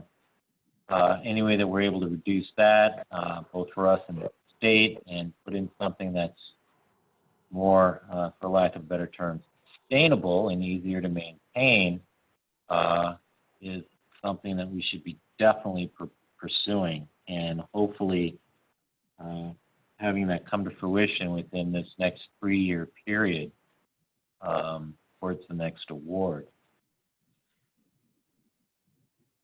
I'd like to know if they have had such an effort anywhere along their right-of-way. If there's precedent, I think it'll make the conversation go better, actually. So, Laura, I don't know if you are aware of that or have an example we can point to. I'll be on the lookout for one myself. Maybe one of our sustainable idea. committee members works for the Department of Transportation at the federal level. And I think Okay. he's involved in programs at the federal level that plant the wildflower sections. Right. So I could reach out to him. So what am I thinking? I'm in Upper Marlboro, and along Pennsylvania Avenue, there are a lot of, yep. There you go. Here's my example. Yeah. But it's not well maintained beyond that. The edges still need mowing, and that doesn't always happen. But be interesting to see what we can do in a more urban environment. I believe there was a pilot program along Kenilworth Avenue as well in the Berwyn Heights area of Kenilworth, Okay. Mm-hmm. or it be that Greenbelt, one of the two. Okay. That's right, there is. Yes, I know what you mean. Crest the hill. I will follow up on it. Give me a month or two. And It'd be a great thing to pursue. And in the interim, Mr. Mayor, we will be bringing this back on the 14th for authorization for me to sign the MOU. Very good. Thank you. Okay, shall we move on to the next topic, the update on Municipal Center project? Yes. Obviously, this is the town's largest and most complicated and multifaceted improvement project of all in this year's capital improvement. I'm happy to say it's underway, and we're actually making good progress despite the pandemic and the fact that we haven't had sort of face-to-face meetings, Zoom meetings we've had with our architects, and to get them to move a little more quickly. I think everybody's struggling a little bit, but our progress has been measurable. I provided the details of the project in the staff report, so I'm only going to focus on some of the highlights here and then address questions. As you know, the generators were installed, a generator was installed at each of the municipal centers back in November 2019. Already this year in June, the flat and slope roofs at Town Hall and the Police Department were replaced. And I noticed that recently on Google Maps that our white roofs, flat roofs, are on those maps. So they've already been picked up and noticeable from an aerial view. Several projects in the full scope of work will proceed on their own track. The next out of the gate will be replacing rooftop units at Town Hall and Police Department. And a part of that project will involve working with our architects to identify the emerging best practices as to how to prevent the spread of airborne infections like COVID through the air duct system. The memo includes several ideas that are already floating around, increasing the rate of air exchange within the system, incorporating UV light technology, using and replacing more frequently high energy rated filters, and the practice of simply opening doors and windows on a regular basis are those things that are already being discussed within the building industry for making buildings safe from infectious diseases. The next component to get out of the gate as a separate project is the redesign of the Public Works entryway, primarily for safety reasons. I do note within the staff report that handicap accessibility will continue to be provided on the back side of the building. I should also note that the building for the most part is not open to the public. The public is directed to Town Hall. that was put in place before COVID for any service that department provides, and a staff person would come to Down Hall to have a conversation if one was needed. That project will proceed under its own county permit, and we hope to have that permit submitted within the next 30 to 45 days, and any permits that are required for the replacement of the rooftop units. Phase 4 is by far the largest, or incorporates many of the work items that are a part of the work that's currently underway. It includes renovation of the front counter in Town Hall to better serve the public, and from an ADA perspective, better meet requirements. The counter will be lowered for security reasons and for protection against the virus. A plexiglass wall will be installed. The specific design of that is still being worked out. Our architects have some experience in this, even prior to COVID. So we're looking forward to their ideas as to how that might be designed overall. We've talked some time now about a second floor expansion at the police department that would add an additional 125 square feet, but a gain of 457 square feet of usable space when you consider the raising of the height limit, an opportunity for greater storage in that area. We're also working on a design for the connection between police department and town hall. That has taken on different forms over time, from as much as enclosing the space between the two buildings to simply creating a pathway. And at this point, we're just looking at a pathway between the two buildings to provide that interior connection, whereas currently staff from both buildings have to come outside in order to visit the other. Restroom upgrades, the designs for all of these were added to your packet. The facilities need to be modernized as well as better meet ADA requirements. We're excited about a new kitchen in Town Hall. We're currently without one. At the same time, we're already bemoaning the fact that we're going to lose our interior restroom. But I think between the two, the majority will agree that we need a kitchen for sanitation purposes, especially. The pandemic and afterwards. I'm also excited about the rain garden design that the contractors have come up with. At the beginning, we were talking about a series of rain barrels. Couldn't really find a design that we thought was appropriate for an office building. I invited my colleague from Hyattsville, the Director of Public Works, Leslie Riddle. She has an interest in and has some experience in managing stormwater. And she actually walked the building with me and gave me some ideas as to how we could go about managing stormwater and water quality coming from the roofs down, about 17 downspouts. So it's pretty extensive. So the architects have come up with really, I think, progressive design for managing stormwater. Phase 5, if you recall, the full scope of work that the council approved in 2018, what would remain includes a bump out at the front of the council chambers to create some multi-purpose spaces, as well as some interior work, primarily to upgrade utilities that need them, as well as provide a better system of cabinetry throughout the building where they currently exist or should be for the purpose of storing different types of materials. This estimate at this time is not complete. We wanted to give the council a sense of what the numbers look like at this point, but that number could change when we have an estimate for the connection between Town Hall and the police department, and when we get the final design and cost estimate for the expansion at the police department second floor. And of course, when we get actual bids from contractors, that those numbers could change as well.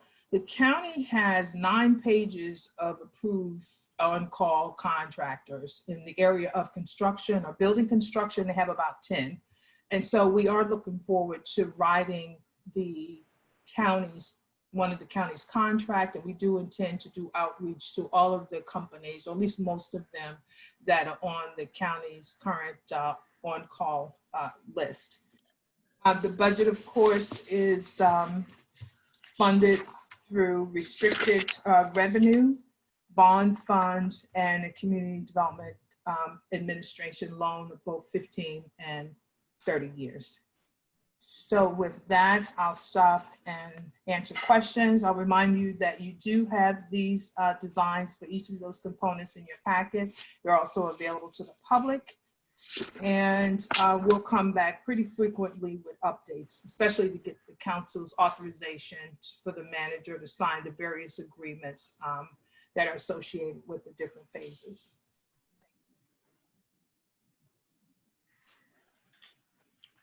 Thank you, Ms. Lewis. Are there questions for Ms. Lewis from the council?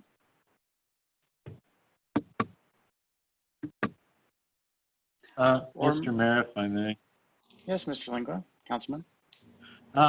Ms. Lewis, based on what I'm seeing here and what's already been spent, roughly right now with the estimates and all would leave us with approximately $830,000 spent of the $1.15 million, leaving us a ballpark of $320,000 left. Now, you don't have a price on the Town Hall Police Department connection. That's still to be determined. And you said, and of course you're saying on this that actual costs might exceed the estimates of $303,000. So would it be safe to say that come phase 5 that we would be probably left with a ballpark figure of $200,000? So let me just make Consider. the $526,000. Right. So that's what's been spent already. Well, not out of this 1.1 million. That should have been made clear. So in 2019, am I understanding you? Am I understanding you? I did want to point out that of the 526,000, about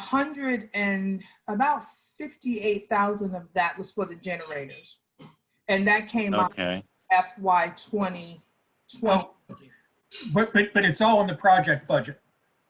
It's all in the project budget, but John, I don't think it's coming out of the 1.1. It is. For fiscal year 2021, we might have to come back once. Yeah, it's. Mm-hmm. I'm not looking from the current budget book perspective, but the project was a 1.15 project.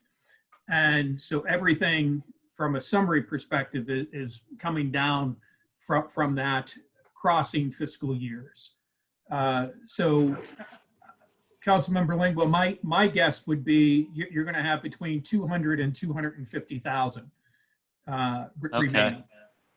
And that would be to make other improvements in the council chamber area, not counting the camera system. The camera system is separate.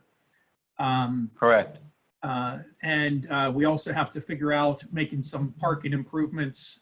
The council talked about the patio out front, things of that nature. So between 200 and 250,000 is what there would be for those types of things. Okay. Next time we meet on this, I will break that out more specifically, because John, I don't think I had that number in mind for the total project, but for just what was available in 2021. Okay. Do need that would be great. That in a Thank future, you. Update. Thank you. Thank you. That's all, Mr. Mayor. Thank you. Thank you. Are there additional council or public comments on this presentation? If I could make an additional comment, Mr. Mayor, Yes. I just want to thank Ivy. I want to point this out to the council, to the community, to the staff team. This project, as we all know, has taken a few years to get moving. And Ivy has grabbed this with both hands and has made really significant, I would say, visible and impactful progress on this project.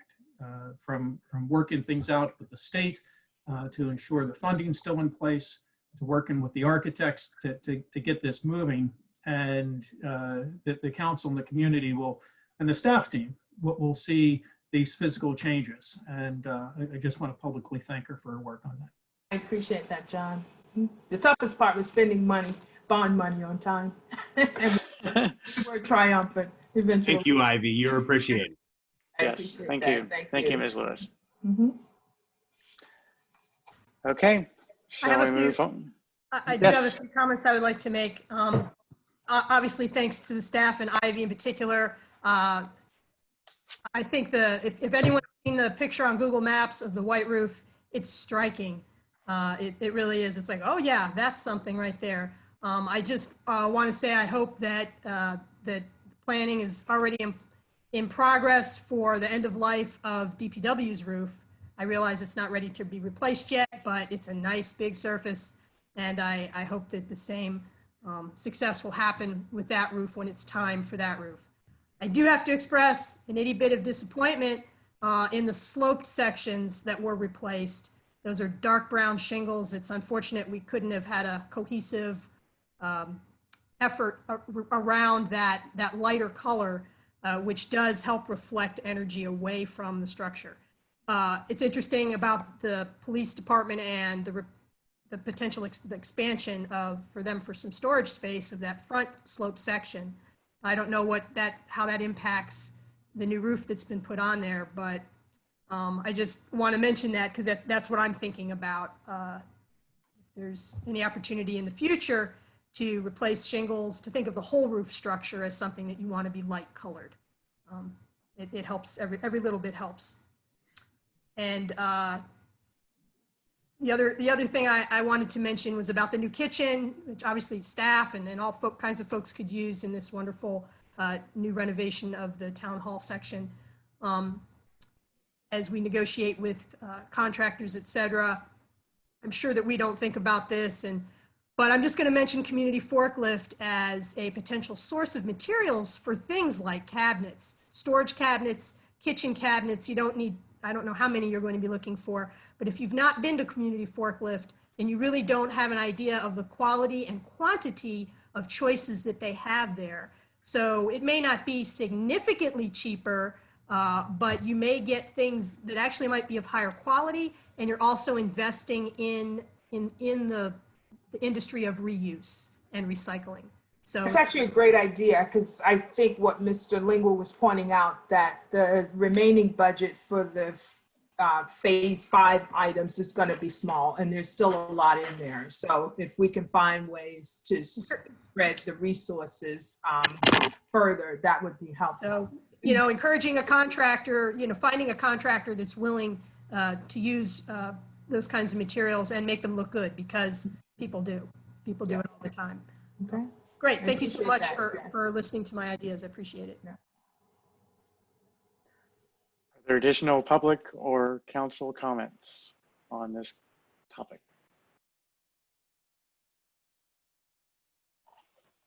I'm going to take silence for 7 or 8 seconds as being no more comments. And so let's move on to item 6, consideration of adding Juneteenth as a town holiday. Yes, Mr. Mayor. This is, I think the memo outlines it pretty clearly. And it's something the staff leadership team and I spoke about. And we think it's the appropriate thing to do. And we're not suggesting that we remove a holiday in exchange for it, but rather to recognize and celebrate this important day for our community and for African Americans and Blacks across the country. Thank you. Council comments, public comments? Yeah, I agree wholeheartedly. Teaching in the school that I do, Carl Sandburg, is one of the most diverse places that I've ever been in my life. So is Riverdale Park. I believe strongly. I received college credit in English language learners, or teaching English language learners. And one of the things that they advocate for is adopting holidays to your common calendar that respect all cultures. And it is certainly something that we should celebrate as a town, the end of slavery in this country. So this is a simple yes, we should add this. Thank you, Councilman. Additional town council or public comments on this? Mr. Mayor, if I may. Certainly, Councilmember Lingua, please speak. Thank you very much. I would like to thank staff for removing from my list of items under new business from 2 items down to 1. Because over the break, occurred to me that this is something that we should entertain and figure out how we would like to approach this in the town of Riverdale Park. I know this is something that was approved by the state of Maryland. I believe it was in 2014. One thing I couldn't get exactly clear was if they were approaching it as a commemorative holiday or as a holiday that essentially offices would be closed and it would be a paid holiday for municipal staff, for state staff. And I wanted to ask the staff what their thoughts were of this, and also of council members what they feel the approach we should take towards commemorating Juneteenth. I can speak to the staff recommendation, sir. The staff recommendation is that the town offices be closed and this be added as a paid holiday. Okay.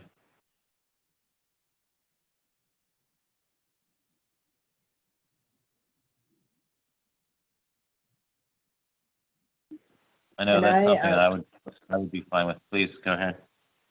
I was going to say I fully support it. I was excited, and I appreciate staff putting the memo together for this. I think I agree with Councilman from the 2nd Ward that it is something that we should acknowledge as a town, especially because our state acknowledges it. So thank you again to the staff for bringing this to the council's attention and figuring out a way to make it work as a paid holiday for staff members. Mr. Mayor, if I can add something, if the council chooses to do this, the town holidays are spelled out in the town's personnel manual, which is a document that was approved by the council in July of 2013, I believe. So it would actually be an amendment to that manual. And so we'd have to bring this back to you for an official vote to amend that as part of adopting this as a new holiday. That sounds good. Sounds like there's widespread support for that. So how soon do you think that could happen? We could have this ready for September 14th, sir. Is is the council interested in that happening that quickly? Any objections? No objections from me. No objection. No objections. Mr. Mayor, I do have one question for staff, an additional one. Mm-hmm. Yes, sir. Is it staff in doing this, are they looking at, they're essentially, I'm assuming, and tell me if I'm wrong, that you're looking at that it would be the actual date, the 19th of June, as opposed to, say, third Monday in June or anything like that? We hadn't gotten that deep into it, sir. Okay. And so we'd be open to recommendations from the council in terms of how you'd want to celebrate it if it falls on a weekend. Or, If you could bring us Well, information if about. it falls on a weekend. Go ahead, Mr. Mayor. I was going to say, if you could bring us information about how other municipalities in the state observe it, then that might be guidance for us. okay. We will look into that between now and the 14th, sir. My own opinion on it is I would like to see it really observed as a way that the 4th of July is observed, that it's that day, June 19th, and it falls on a Saturday, then it's the Friday before. If it falls on a Sunday, it would be that Monday. I think it's worth, you know, it should carry as equal weight as something as Independence Day. I think that's a good suggestion. Sounds good to me. That's how we'll draft it then, sir. Okay, very good.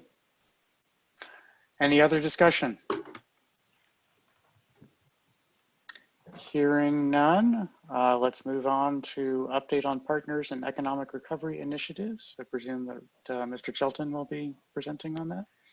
Yes, sir. That is correct. Good evening again, Mayor and Council. Yes, I'm here to give a brief update on the Partners in Economic Recovery Initiative. Back in March of this year, on 25th of March, the town passed a series of new initiatives and programs and amended our existing programs to help our residents and businesses who were negatively impacted by the pandemic. We specifically reallocated $150,000 from the town's general fund reserve to the Economic Development Fund. And on June 11th, the town found out that through our CARES Act application, that we were going to receive reimbursement for programs, the Farmers Market Dollars programs, the Carryout Cash, the Community Food Forest, and the Bountiful Buckets programs, for a total reimbursement from the CARES Act of $114,000. A little bit of details on the programs and how they've been going to date. The Farmers Market Dollars program is now assisting 182 households, totaling 810 individuals. To date, these households have spent just under $50,000 at the farmers market, and 86% of the funds that we've reimbursed with vendors there have been specifically on fruit and vegetable vendors and farmers. So the program is working as intended. The Resident Restaurant Talent Partnership Program, or Carryout Cash, which provides customers of our local restaurants with an additional 20% in spending power, has gotten a slightly slower start, but restaurants are slowly opening back up and becoming more open to new programs like this. And recently, the town manager and I sat down with the business association to discuss how we could partner in getting the word spread about this program to help our local restaurants. In the last 30 days, the program has provided customers of our local restaurants with an additional $240 to spend at those restaurants. So the total spend was approximately $1,500 then? Yes, that's correct. $1,250. Okay, very good. Thank you. Yes. And so the Food Forest has begun producing food for about the past month, maybe 6 weeks.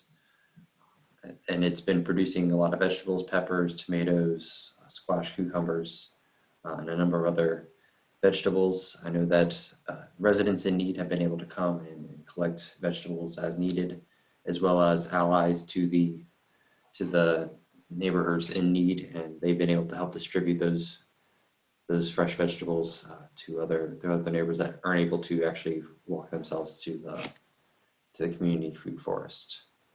The business growth grant is one of the programs that we amended to help businesses during this tough time. We lowered the barrier to entry by reducing the match from 10 to 1 to 2 to 1. And we've had Texas 250 Barbecue recently receive $5,000 because of the new amended guidelines.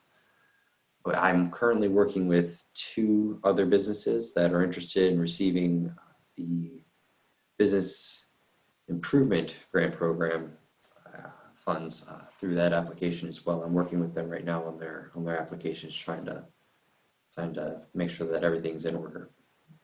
The Bountiful Buckets program saw that 150 of our residents in multifamily properties were able to receive their own bucket garden, where we provided, I believe there were Lowe's 5-gallon buckets, and we provided the soil and a plant that had been a relatively young plant. We had peppers and a wide variety of vegetables there as well. And we had distributed that to our residents in our multifamily properties on a first come, first served basis. We would go to the actual sites with the apartments, and then as residents would hear about the program, they would come and collect a vegetable if they desired one. So we thought that was pretty successful. As over 150 residents were able to produce vegetables on their own now as a more sustainable food system, in addition to the community food forest. Also on March 25th, the town extended the deadline for business license fees through the end of September. Roughly half of the businesses in town have been taking advantage of, or not taking advantage of, participating in this. And we've started doing business inspections with neighborhood services on those that are all ready to receive their license.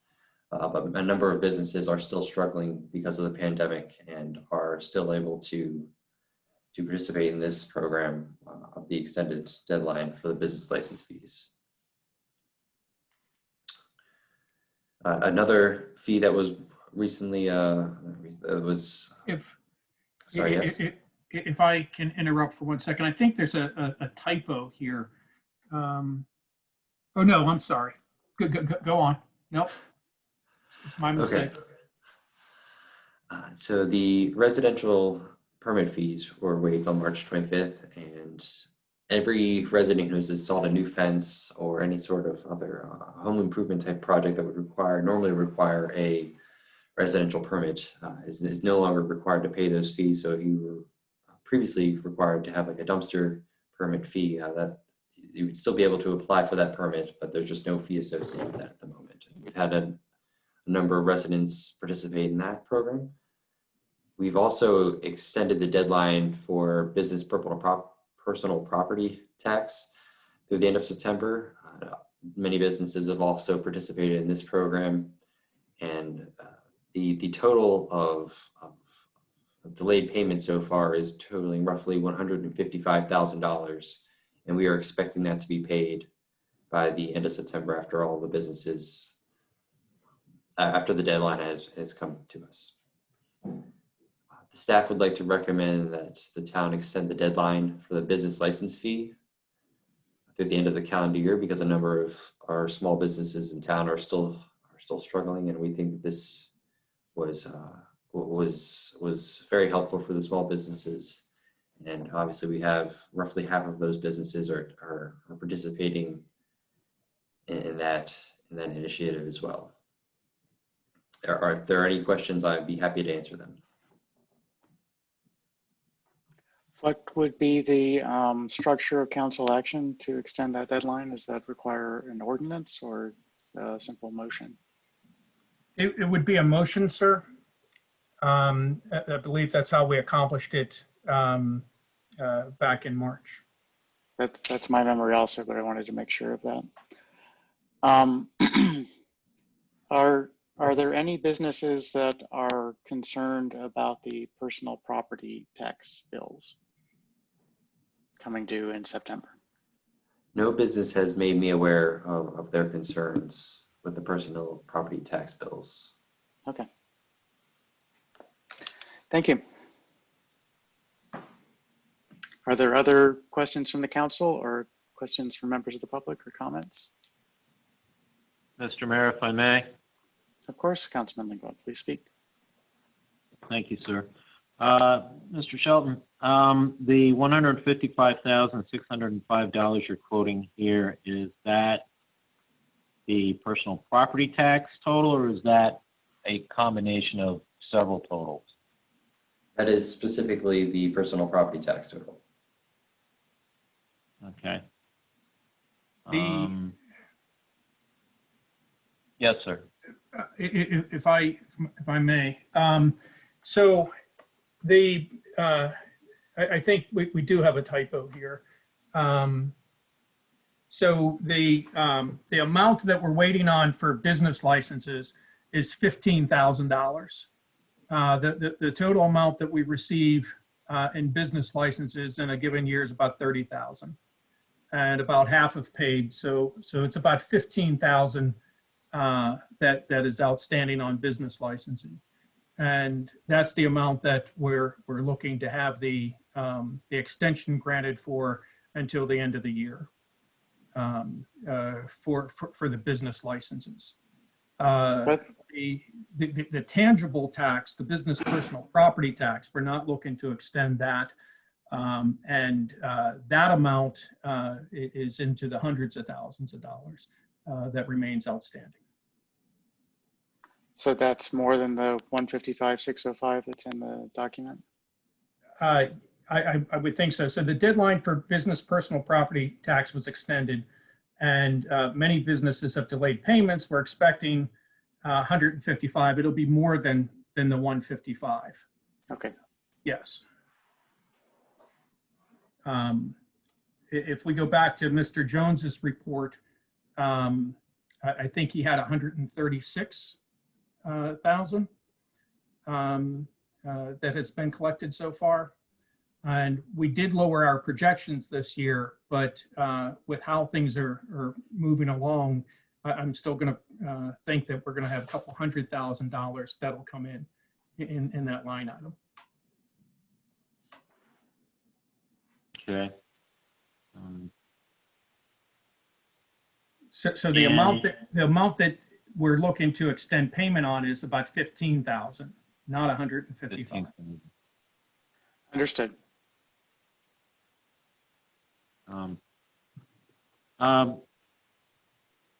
The scenario that plays out if business personal property tax bills are not paid by September 30th.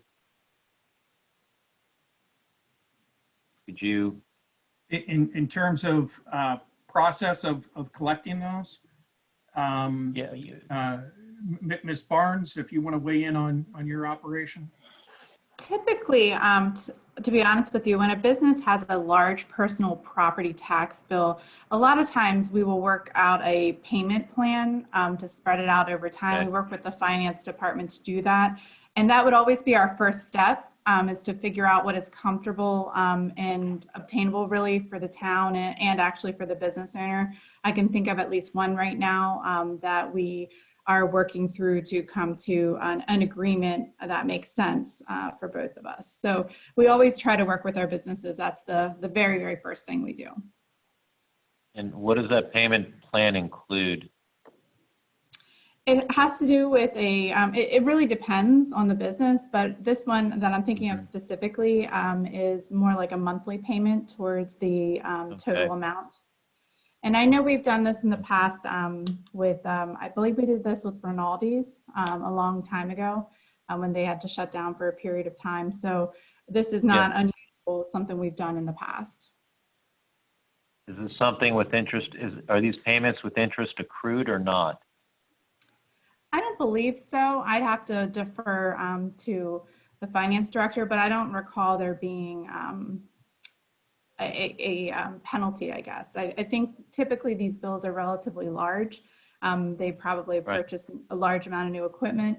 And so we're really just trying to find a fair resolution. It's not like they're late, so there's not really a penalty involved. So we're working out a payment arrangement.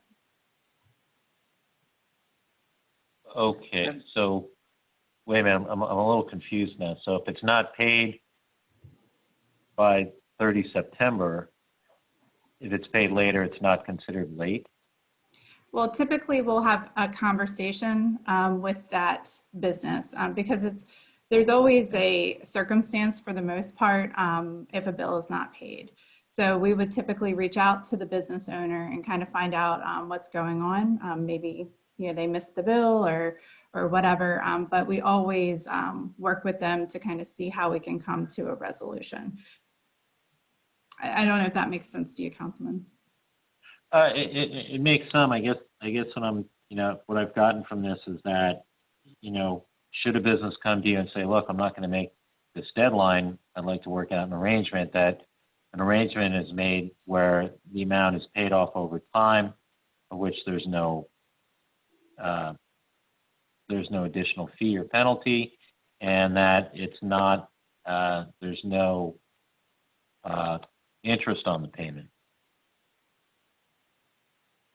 It's actually Applied very as well. rare. It's actually pretty rare that we have this situation, but when we do, it's usually a unique situation, and we try to do our best to work through that. A unique situation where no penalties and interest is applied, or a unique situation where you do apply penalties and interest?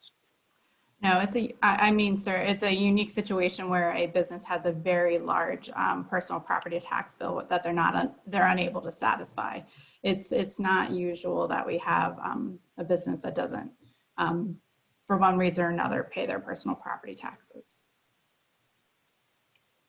Okay.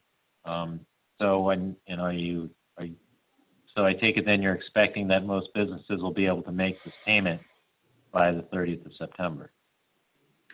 Sure, and just remember that the personal property tax bills don't all go out at the same time. It really depends on when the business has filed their taxes. So we have some folks that have already paid for it, and we have still bills that'll go out after the September the 30th. What's outstanding right now, there's only, that I'm aware of, at least one very large balance. I don't quote me, but that's the one I'm thinking of right now. But any business, under any circumstance, if they need assistance, we work with them. Okay. Okay. All right. I think I understand that now. Thank you. Certainly. Any additional questions about the Partners in Economic Recovery Initiative report from members of council or members of the public? Thank you, Mr. Shelton. It was a very interesting and informative report. I appreciate the information, and I'll be reporting out the number on the farmers market program. They always ask me at the Riverdale Park Cares or Riverdale Cares, Greater Riverdale Cares meetings on Tuesday morning, exactly how much we've spent. It's great to have that number going into the meeting. Okay, next is item number 8, vision and commitment to ethical governance. Actually, Mr. Mayor, if I have one more comment regarding item 7. I didn't have a question, but I do have a comment. Of course.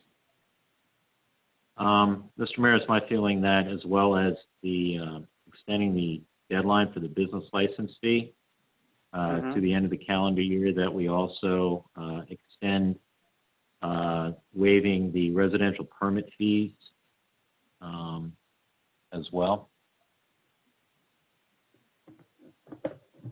Okay. As well as extending that to businesses as well. So in case they want to do any type of improvements through the end of the year. Okay. Does staff have an estimate of the fiscal impact of both of those? We can crunch some numbers, sir, but during the fall period, we're going to have typically fewer permits. So I think the budgetary impact would be minor. Mr. Shelton, can you comment on that as well? I would agree with that. Yes, it would be. It would not be as large as the business license fee at all. It'd be a much smaller impact on our budget. Okay, if you could bring some numbers about that to the meeting on the 14th, I think that would be ideal for discussing Councilman Lingua's proposal. I personally have no objection to that. I just want to understand the fiscal impact. Sure. That's all. Thank you, sir. Of course. Okay, let's go back to item number 8, vision and commitment to ethical governance. Ms. Barnes? Good evening, Mayor Thompson and Council. As you may recall, we've been working towards a concise vision and commitment, or vision statement for the town, and that statement is actually held up by pillars, some vision and commitments to certain areas. We're wrapping up this process. We have 2 left, and I'm pleased. We're pleased to bring you this one for ethical governance. I know this is near and dear to everyone here's heart. So we would like to have the opportunity to discuss it tonight. If there are any recommended changes or revisions, have those in place for adoption on September the 14th.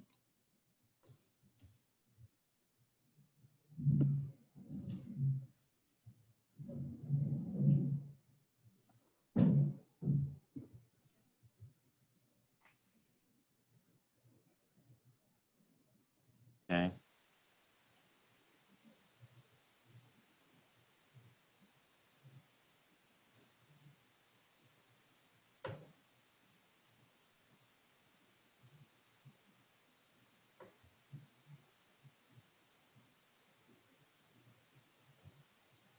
The statement as written sounded great to me. Resolution. Fantastic.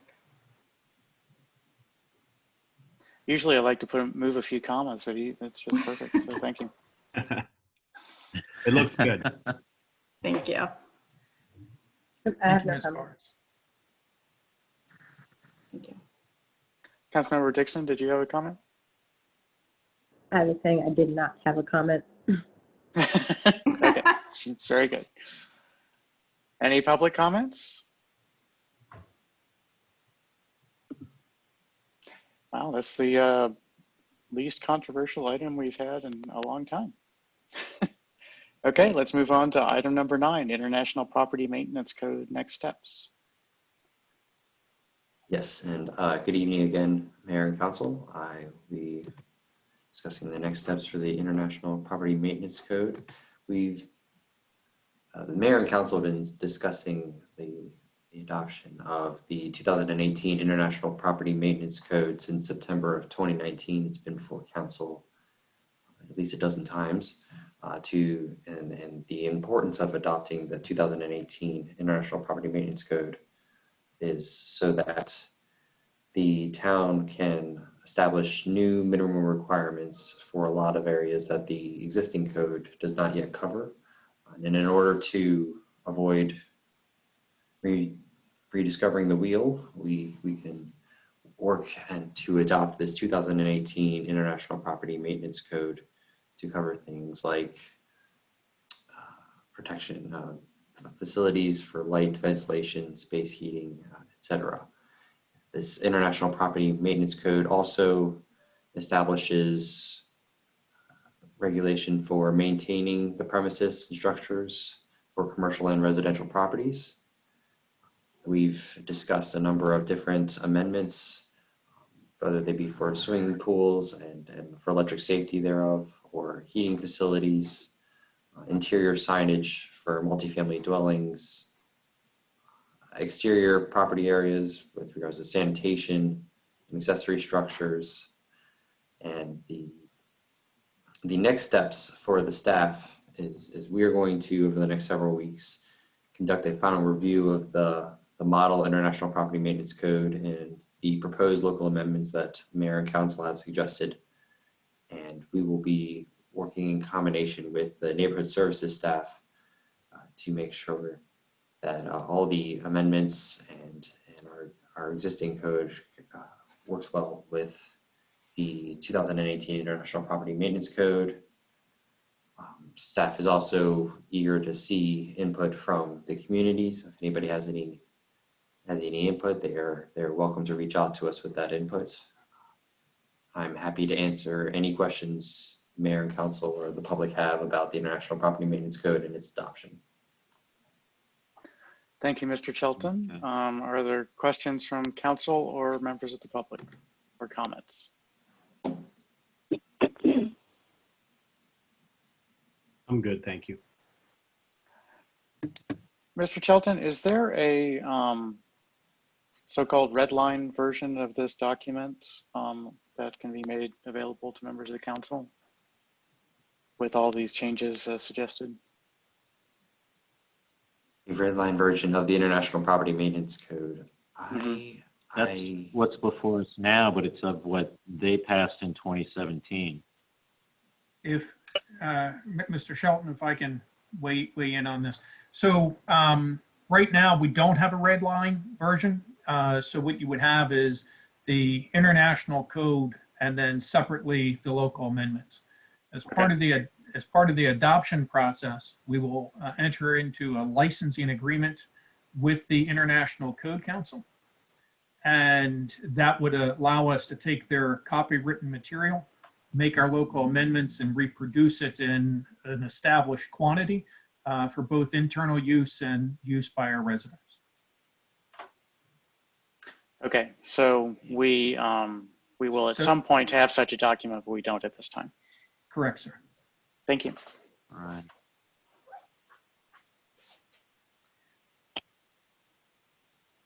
Mr. Mayor, if I may, Yes, please. is staff looking to have this on the September 14th agenda? Or are they looking at future legislative sessions for final adoption? Mr. Shelton? The review of the International Property Maintenance Code and the same, and also our existing code will take several weeks, and I don't believe that we would be able to have something by the next legislative meeting, but I believe the one following we would be ready for that one. So at the earliest, October. At the earliest, sir. Okay, thank you.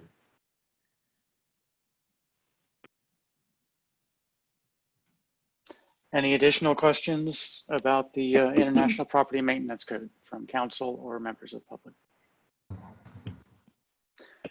Ms. Katz. Yes, so with the timeline that was just discussed about bringing this up for vote, I thought, is that what the timeline in October was about? So I believe it would be introduced in October and probably voted in November or December, depending on. Is that correct? Yes, that is correct. So with the aspect of Ryan had mentioned about giving the residents a chance to be aware of this and potentially comment on it, just if you would include that into this timeline, if it requires extra outreach or whatever to make people aware, I think that would be a good idea. Because the ultimate outcome is you want people to abide by this, right? So I think I agree. ahead of time would be good. And Jessica, correct me if I'm wrong, but have we advertised this in the town crier and other places? Yes, it's been in the town crier since, I believe, January or February, but we've had it in every single status and information report that goes out, just seeking any sort of input from the public. We have gotten one comment, but we haven't gotten a whole lot more. But definitely any feedback would be welcomed and encouraged. Might I suggest an article? I think that, what's been published already is a line about the international code. I don't think everyone really understands what that means and how that affects them. So I would encourage maybe just an extra step to put it in language that folks that aren't well versed in this kind of thing would realize, oh, this is something I might want to look at, especially if I'm planning, if I rent out my home or if I'm planning some kind of remodeling or something like that. It might stem or set up that expectation for residents that this is coming. Sounds good. Got it. Thank you for the suggestion. Okay, any other comments, or can we move on to the next item on the agenda, which is getting awfully short? I'm hearing nothing, so there's minutes. Please provide any feedback to staff on changes needed in the minutes. And that brings us to new business. Does anyone have items of new business? Mr. Mayor, if I may. Mm-hmm. Usually about this time of year, Maryland National Capital Park and Planning Commission holds their annual meeting to open to the public to offer suggestions for their coming budget. Now, I imagine this year it will be a virtual meeting. And in lieu of what this past year has been, I don't think there has really been that much that Park and Planning has been able to do with what was afforded to them in suggestions from last year. And my recommendation would be to make some slight revisions to the letter we sent last year, reemphasizing our desire to see those programs that we had suggested to be implemented. And that based on the fact that really not much has occurred in any of the parks in terms of, as well as in terms of the items that we suggested from last year. Councilman, is this their capital budget hearing? Is that what you're talking about, or overall budget? Yeah. Capital and Yeah, operating? it's their capital budget. Their capital budget hearing. Okay. That sounds like a good suggestion. Did any of our suggestions from last year make it into the capital budget? Because the capital budget often survives year to year. Not that I'm aware of. Okay. Not that I've been, communicated to by staff from there after meetings I had with them from last year. Okay. Do you have, does staff have last year's letter available too? Barnes? I'm sure we do. Okay, if we could add that to the agenda for the 14th, I think that'd be a good idea. Are there other items of new business? I have one or two if no one else has any. I'll just go ahead and jump in and other people can come in. I received a call from the attorney for the Riverdale Park Station with me wearing my MUTC hat. And they have two items which they would like to bring before the council during the month of September. There are a lot of, as usual with these, there are a lot of moving gears, moving pieces with the county and schedules and things like that. One of them is a special permit for an automatic teller machine. And they found out after this was already approved by the MUTC committee that they needed a special permit. And so they submitted the paperwork for this on August 11th. And there's a minimum 30-day before the MNC PPC will formally accept it. It has to be formally accepted before we can provide guidance on it. And so it might just squeak in for the 14th and it might not.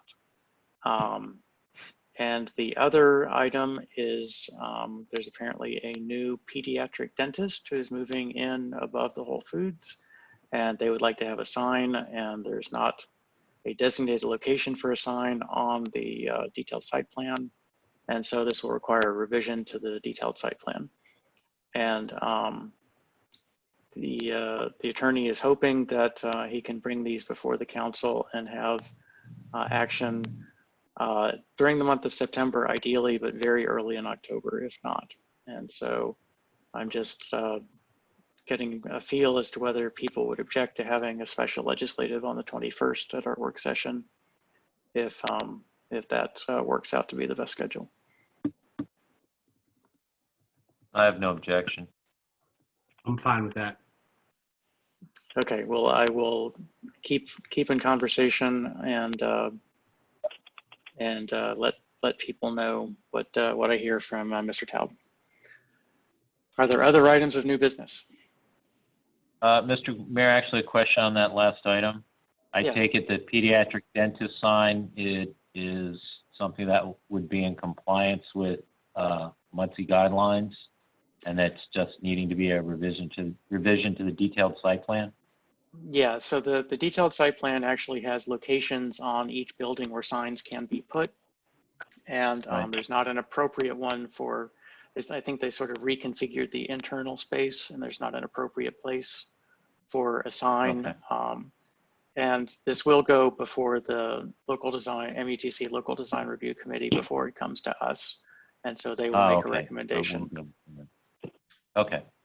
And that's, a lot of the juggling is just trying to make all of this work during the month of September. And I honestly think it's likely to come to our October legislative session, but I just wanted to bring it up now in case things work out. No, that's fine. Thank you. Any additional items of new business? Any items of unfinished business?